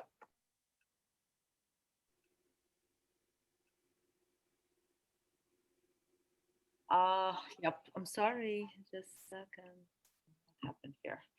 Yeah, actually, my why is just I feel like I'm there to make a change, to make an impact. This is how I feel, like my why. I'm always at any time of my involvement in my life, I always feel like there is a reason to be there. So the reason to be there is just to make a transformational steps, as we could say, until things happen and make a change. The impact, I see it even in my small family, in my community, at work, and then even wherever I am. And when I feel, as you mentioned before, when the surroundings are not really fulfilling or giving into the why you are there, so you need to really find the right people to be with you in the why, because otherwise you're not going to be continuing. Like, this is correct. And it's not an easy one, as you said, Abdi, because I know it is always you need to get into yourself again and just say, am I sticking to my why or I'm diverting from it? So you need always to have your goal right in front of you and just see that you are achieving it. It doesn't have to be many. It has to be only one small, achieve it, and stick to the why and have your principle, and teach others this too, because sometimes people really, they are not aware of that. Even us, I'm sure that all of us that we've been through a lot of things, we're doing it, but we do not know, why am I doing this? And yeah, what you've said is correct. Absolutely. We get up in the evening and say, what am I doing here? Why am I here? And then you go back to yourself and just say, okay, let's achieve and just continue. So this is my why: make an impact and change. Thank you. Miss Beth, you care to share with us what's your why? So my why has actually just been to take what everybody has said in their presentations, including me, and just try to make a better world for the people that I interact with every day. I think also on the other side of things, with Anne and her presentation today, helped me open my eyes to a lot more about LinkedIn that I thought I already knew. So I was shocked and very happy to hear about the whatever she said it was, I can't remember now, but the Sales Navigator and some other, I knew Sales Navigator, but I didn't know about how to measure your business impact. I think it was something like that.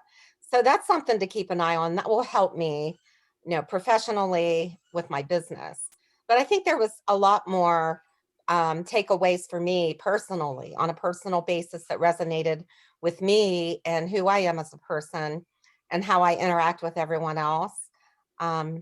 So for me, it was a huge takeaway, just hearing bits and pieces and just thinking, I really need to take that and own that. And, going forward, live my life better in all realms, in all ways.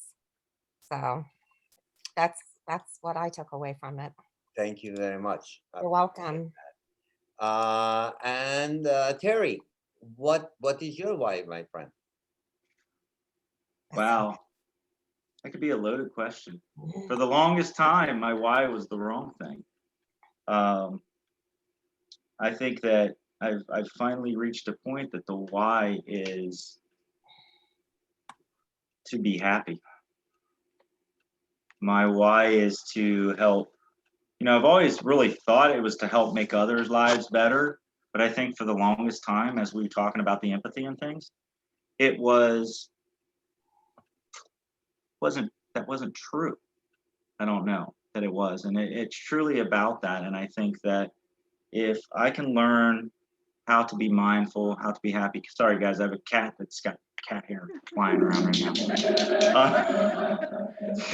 I gotta love my animals. I'm sorry. They give a lot of humor. They give a lot of humor and short breaks. They really do. But they really do.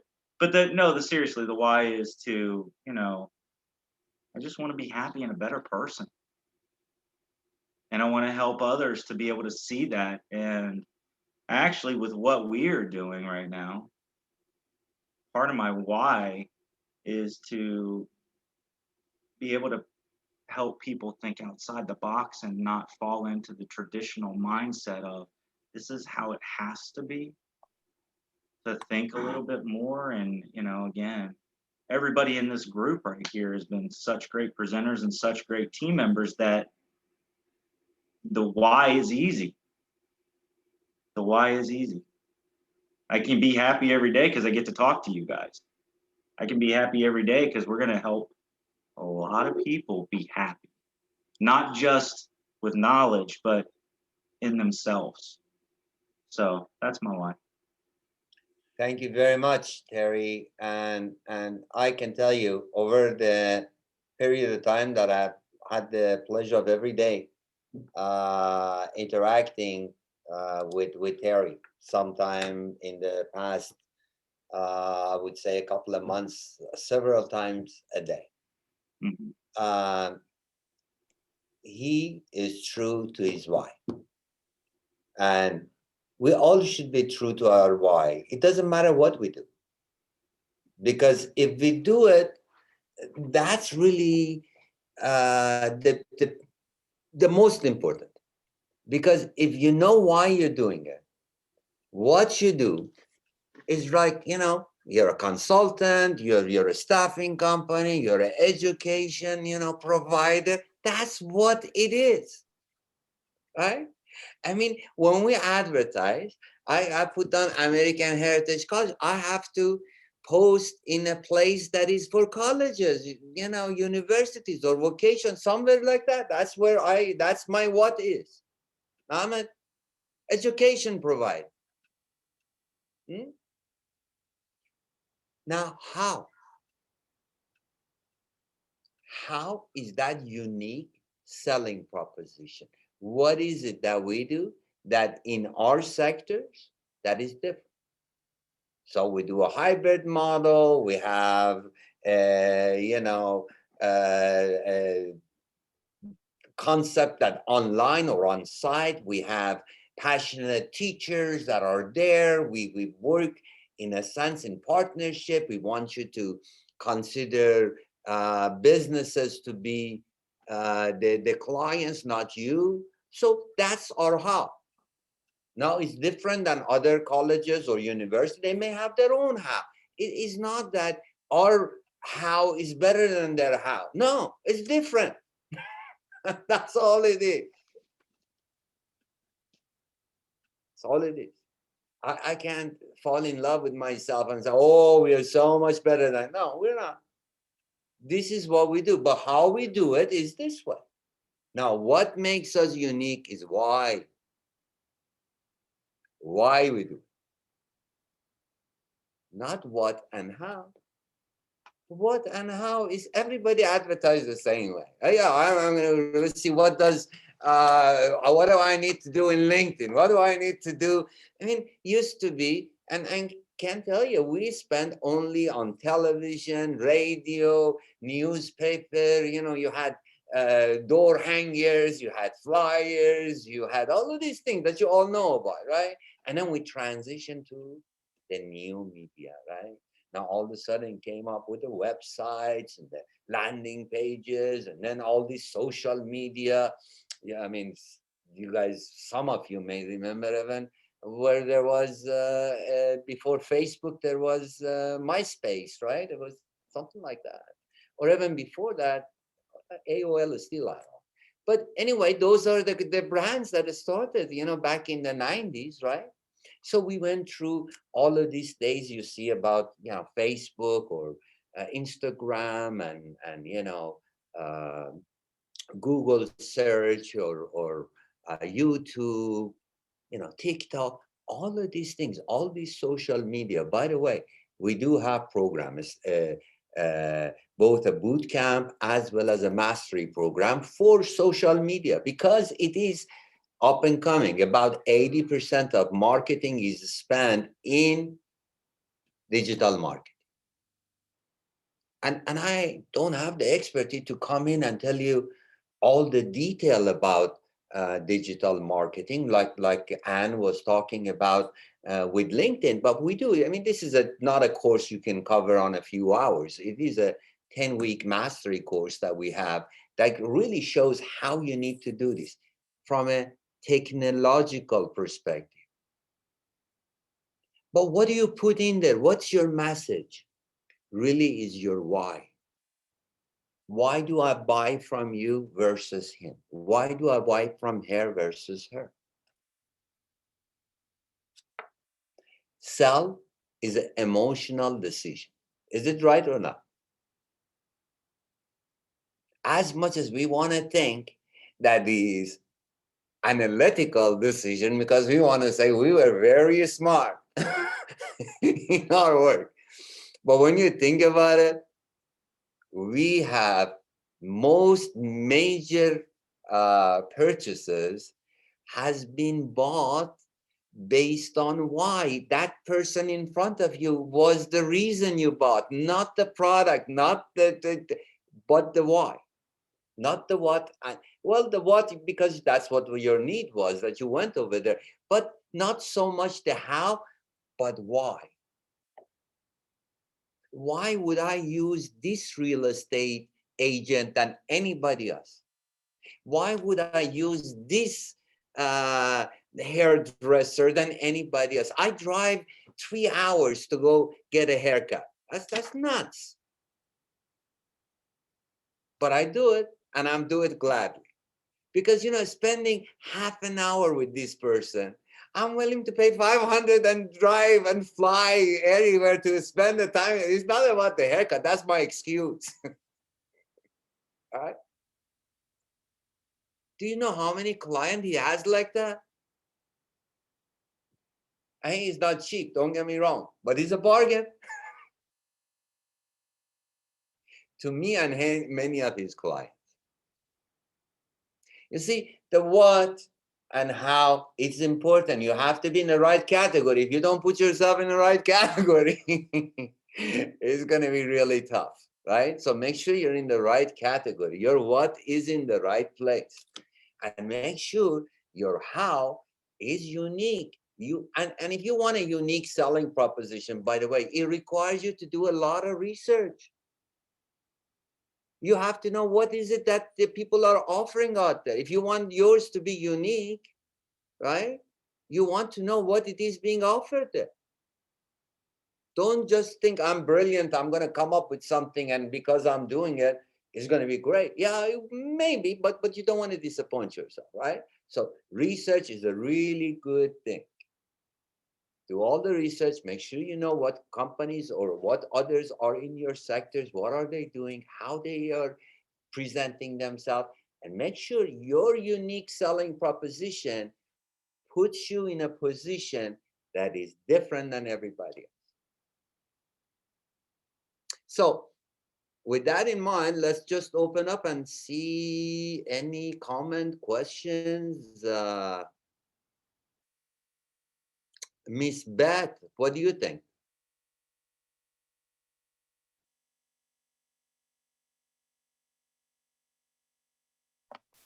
About what? Whatever Because you I like. think I already said all my things. Oh, I know you did. But what I'm talking about is the concepts of, you see, when you want to use social media, right? You're talking about LinkedIn or anything else. Well, or for that matter, even old traditional media, right?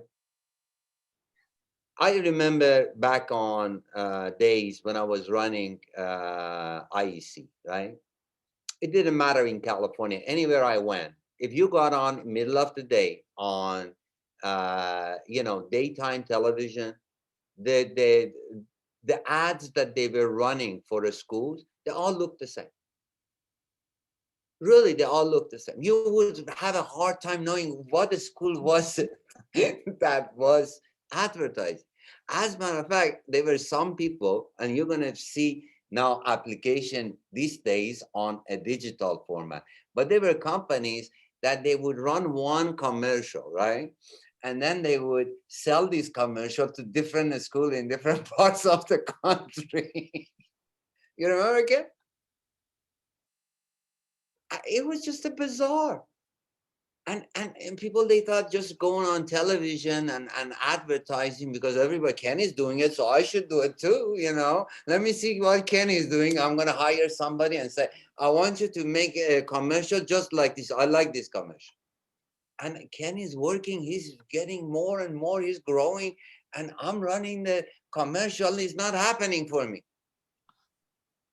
right? It's the same thing. Today, if you think you're just going on digital market, you're gonna just do great, then you may. I respectfully differ with you. I think people relate to whys. Why should I buy from you? Absolutely. What it is that I feel connected to you. That's and really, that's all I know about sales and marketing, and it's not much, but it has served me well. Look, you guys are here. So, with that in mind, what do you think, Beth? Is it something you want to add or a comment or a question? Please let me. No, I'm good. Thank you. All right. Hope? Hi. Hi. Wait, which part do you want me to talk about? The why? The Whatever how? you like. Whatever you like. Well, Because this really, all three of them, yeah. I think if you don't think about it, if you just, most people, they really focus on the last two. That's Yeah. what people are formulating their strategy on. What it is that they're doing and how they are different. I think that whether I'm working in the education space or with my, small private practice in psychology, like what I'm passionate about, and that's why I love this, because I could do the English second language, the health sciences with the psychology. I can do business leadership. I speak a lot publicly on women and leadership and business leadership. But my why has never changed. It has always been, I'm very passionate about helping people find their voice, and being able to communicate it to whatever, like maybe it's a professor, maybe it's an academic, maybe it's military, maybe it's technology, who knows, interpersonally, but for people to find their authentic voice and be able to say what it is they want to say in truth, with loving kindness, and the joy that I get out of seeing, like, whether it's through a student who all of a sudden is like, oh my God, I didn't think I could do this, but maybe I'll go to law school now. You taught me how to write, like that is so fulfilling.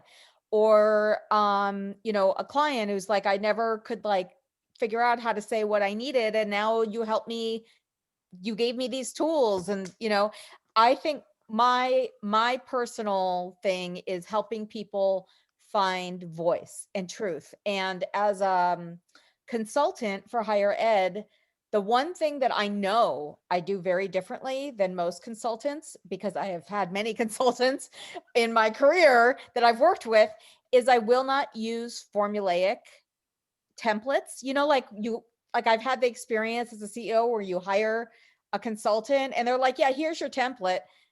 Like, well, that has nothing to do with my mission. You didn't get to know my school's culture. You didn't get to know my school community. And I can't work like that. Like, I don't work with templates. I go into each school and I create organic, mission-driven, student-centered, initiatives. And I don't believe in, like, I will not professionally sacrifice my own reputation or my own self-esteem to, when I find out if a school is not willing to be mission-centric, student-centric. I think that's the key, is schools need to keep their mission in mind, and they have to keep the student quality in mind. And I kind of work from that space. And I feel like I give voice to each school, because each school does have a unique voice and a unique personality. But you got to get everybody, like you were saying, I think Terry was saying, Abdi, you were saying, Ken, you got to get everybody on board. You got to, even the receptionist has to be able to say the mission statement in 10 seconds or less. Like, everybody's got to have, like building that house, everybody's got to have an investment in it. And so that's the way I do things differently, is I will not use templates and I do things very individual. But if I had a brand suggestion for you, yes, tell me. I would tell you just one statement. Please. I help you find your voice. That's it. Less is more. Yeah. Right? And for that's your why. I can help the school find their own individual it's voice. just Right? anybody. Yeah. I want you to step up and tell people who you are. I'm going to help you. That's what you do. So less is more. The more you explain something, then you have to go back and work on it. That's a very good point. Thank you. I appreciate that. I help people find their voice in whatever way. Yeah. That's it. And if you can, every post that you put out, every article you write down, and you say, here is why, because I am doing this because I want you to find your voice. I'm posting this because I want you to find your voice. Yeah. And even you teach a class, you're teaching English as a second language. So I am teaching you English, American English, of course, for you, so you can find your voice. Not only in English, but in your own language, because that's what my goal in life is. Well, that's the real trick, right? Because teaching is really psychology. It's really working on people's self-esteem and ability to own their thoughts or their ideas. Absolutely. It's really, teaching is a lot of things. Yeah. Teaching is a lot of things. There is not a title I've had in my life that I think more of than being a teacher. There is nothing more important to me than that. I know, it's very rewarding. Yeah. I know it means a lot because I've seen teachers, because they can define it to what it is. And that's the beauty of teaching, right? And a great teachers can expand it to be a lot of it. So Miss Daniela, do you care to tell us what your perspective is? I love that guitar. Sure. I was telling the ladies earlier, my head was hurting a little bit, so that's why you all hadn't seen me. My eyes don't look very appealing, but I've been enjoying listening to the conversation, and you actually honed in on something that I always preach to anyone that I'm pretty much talking with or providing consultation for in the educational realm, is to always have a why as to why you do something. I always tell them, hey, my why is to, like Terry said, help myself and help others, become more connected in their life, their career or business, by being more of a guide on the side. I don't know how many of my trainers have heard of the guide on the side instead of being the sage on the stage. I don't want to take over. I want to show you and kind of guide you. Hey, this is what you could do, or this is how you can do it. But I want you to perform those actionable items. I really just want to push myself to be the best version of myself, so I know that my family, more so my grandfathers, are proud of me and or proud of how I may be representing, you know, their namesake in their absence. You know, my grandfather is crazy. One of them, he finished or dropped out of school, I think they tell me, in like the 3rd grade. But throughout that time, he was helping his mother around the house and different things like that. But as he got older, he got his own family, ended up buying land. I don't know if you all have heard of the sharecropper term or what have you, but he gained land through being a sharecropper. So when he died, he had over, you know, 200 and something acres of land. You know, so he had things that he could pass down to us, even though he didn't have all of the degrees and all of the certifications, but he taught us, you know, work ethics and, hey, you stick with something, you don't just throw in the towel. You know, he taught us perseverance and how to, you know, manage your money for a rainy day, because I mean, you won't always have fat pockets and different things like that. So just to know that they would be proud of the things that I've done, you know, being able to buy my first home at like 23 or 24, even though it's not gonna be my forever home, I can say, hey, I own something that was mine. I worked hard for it. Danielle, Grandpa was what we call street smart. Absolutely. I mean, it's so fun to hear some of the stories about him. And the place that I worked at was actually a school district where he ended up going back to obtain his GED. So when I'm walking through the halls, it's like, man, I'm in the building where my granddad, you know, he kind of gave up on his education at a young age, but came back to finish it. And I'm in this building working here now, you know, passing along pretty much the values that he gave. Yep. And I'm about to shut up in just a second. But you know, I just want to be able to leave the world better than I found it, and, you know, be remembered by people, you know, whose lives I may have touched as either a force to be reckoned with or either a force for good in their lives, you know, one of the two. Not Amy, but Hope, when you were talking about how you don't just give folks templates. Yeah.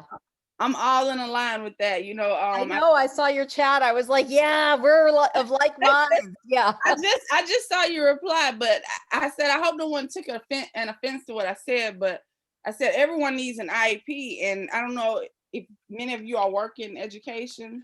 Institutional effectiveness plan. Yeah, exactly. Everyone needs one. I mean, we all learn differently. So, I mean, I hope no one took offense to what I said or how I said it, but even myself included, I'm actually getting a small business owner to make me a t-shirt that says, what did I have on there? I said, Alexa, write my IEP. we all learn. That's so funny. We all learn differently, and sometimes we have to think about that, especially when we're in charge of education on an administrative track, as far as what we put out there as far as content. We have to be able to differentiate a little bit, because not everyone learns the same. So I think that's enough for me right now. I'm going to mute my mic again. Danielle, why did you pick Alexa as opposed to Siri? I really don't use either one, to be honest. I don't know if that's just curious. Tech nerd in me. I don't know if that's the tech nerd in me or not, but I don't use either one. But I like the way Alexa sounds. I guess. You can put one in the back and one in the front. Look, I won one of the Google, I can't even think of what it's called, the little Google command thing. The Home Mini. The Home Mini. I have one. That's exactly what it was, Terry. It was a small one. And you all know it's still in the box. It's still in the box. I won't say his name because then he listens. But occasionally, you know, if I'm wearing my watch, especially, I'll be sitting there and I will not have said anything, and all of a sudden it just starts talking. And I'm like, you're listening to me. Or I'm sure we've all had those experiences too. This is AI stuff where absolutely, you know, I'll be on a walk with a girlfriend and we'll be talking about a certain running shoe, and then later you check your email and there's an ad for that too. I'm just like, you can't get away. Yeah. Yeah, you're in the shower trying to have a conversation on the phone because you don't want it. Like CIA, I know, totally. Like, if you have something really private or political to say to somebody, you got to go in the bathroom and turn on the water so you can say it without Alexis or that S person hearing you. Yeah. Oh, good. But yeah, that's my rant for today, y'all. Thank you so much. Thank you, Danielle. That was awesome. Thank you. So anyone else wants to share with us any comment or, feel free to add anything? Abdi, the only thing that comes to mind, and I'm just staring outside here, trying to get a picture of where January 31st, 2022, what it's going to look like. And I'm going back to, okay, what was it like on January 31st, 2020? And I can answer that question because there was no picture, I think. And then here it is today on January 31st, 2021. And look at where the organization has gone from to. Now let's go 12 months. It's going to be amazing. It's going to be an absolutely amazing, this picture. I mean, with the talent that we've seen this weekend, guys and gals, it's exciting. To me, it's just exciting. Well, thank you very much. I appreciate that, and I feel the same way. I have to tell you something, and many of you have heard this before.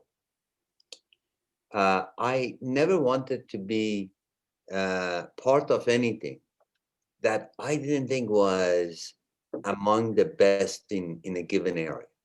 And then when I wanted to start something, I was always afraid. They say entrepreneurs are born. I don't believe that. Entrepreneurs, I wasn't. And actually, my father pushed me to become an entrepreneur. I had a good job. I was an engineer. I was making money, good money. Design engineer at 22 years old. And, I was living in LA, high life, why do I want to go start a business? And my dad was pushing me and pushing me. And I was afraid, and I couldn't tell him because my dad, he's passed away, and he was my hero and my best friend. And I couldn't disappoint him, and I couldn't, tell him I'm afraid of this, but I was very afraid of failing, right? I was in my comfort zone. I was really comfortable. And what he told me is, you should start a business. You should work for yourself. So when I was ready to do that to please him, then he told me, why do you want to start a business? And I said, what do you want from me? I got a good job. I'm working, and then you're pushing me. And now that I want to please you, you're asking me why. And he said, well, that's very important. Because I don't want you to fail. And I did remember that, right? So every time that I've had the pleasure of getting together with a bunch of people that were crazy like me, and they said, hey, let's do something, just like you guys. I kind of thought about why? There's so many schools out there. There's so many people providing training. Why? Why should we get involved to do this? But the more and more we are going forward, the more and more I meet and our team grows, I am more committed that this time that we get to live, if I had a choice to live any time in the history, this would be the time I would choose. This is the time I want to be alive, and this is the group I want to go to war with. the world to make a better life for everybody that we come in contact with. And with you folks, I have no doubt we can do that because we know what our why is, right? And it's much bigger than any one of us. So if we know our why, then hey, what and how? Easy. Just remember, anything you post, anything you do on your behalf or American Heritage College, don't forget the why. And then believe me, it works. It always has. So anyone else, any comment, questions? Because we're getting to an end of the day and I like to wrap up the day with you guys and get out and go enjoy the rest of the weekend. So yes. One thing, Abdi, because you've talked a lot about our intent and how it's to help others and serve others and all that. And within us, as we can see this weekend, it's created a sense of community. And we want to be a part of that community. And I'm just thinking that would be a unique thing for students too, to be able to join a community where they're furthering their education as part of a group that supports them to make the world a better place as well. So people, if that makes any sense, I feel like what we've experienced could be scaled to students. Absolutely. And the whole idea behind this PKB registry, Mindy, is just that. Making sure that people that they have the same value system, same passion, same drive can work together, network together so they can serve their clients, the community in a better way. And I love the idea, Mindy, of like a peer-to-peer mentor program for the certificate program with the students. Like maybe, you know, somebody's been through the program and they mentor with a student starting to help, and that can help with retention and keep people engaged. I love that idea, Mindy. It's fantastic. And I want to say, Abdi, thank you so much. I was feeling the same way. I wrote in there, a community of like minds. What a pleasure, because it's very hard, I find, to find like minds in education who share the same values. And, you know, it always kind of baffles me when somebody's like, oh, I went into education to make a ton of money. It's like, what? You know, go be a lawyer. I don't know, you know, go do something else. But the fact, not that it can't be, you know, obviously we have to self-sustain ourselves, but that the motivation is so important. And I think this community, to say what Mindy was saying, it's such a pleasure to have been a part of this weekend, and all these amazing, powerful, like minds who are so creative and innovative in their own sectors and their own rights. And it's just been a pleasure. I've really enjoyed it. Well, thank you. It is delightful to have you as a part of our team. And every one of you guys are awesome. I'm honored to have you as a team that I get to serve. And you know what's exciting is the fact that Ken mentioned 2022. If it was today, January 31st, 2022, what would it look like? How would you like that day to look like? Right? I don't like to give assignments, but this is something I will invite you to take a time later on today when you have sitting down, relaxing, watching the sunset. You get a glass of wine and write down, what would you like to see 2022, January 31st, 2022. What would you like to celebrate? What would it look like? Write down 3 accomplishments, not more, 3 accomplishments that you would like to see celebrated. Now, the trick is 3 professional, 3 personal, right? Sure, you got them both. 3 things that professionally you like to be saying, hey, I am celebrating these 3 things professionally, and these 3 things personally. Perfect. All right. Now, last thing, I know everybody had this wonderful thing that we talked about, that we all want to help people, and we all have this why that we all share together. Here comes the engineer in me. Things that you cannot measure, you will not accomplish. Make sure you got a target on it. Right? So many people, so much dollars, so much geography. I don't know what it is, but whatever it is, it has to be measurable. Can't be a fluff. Right?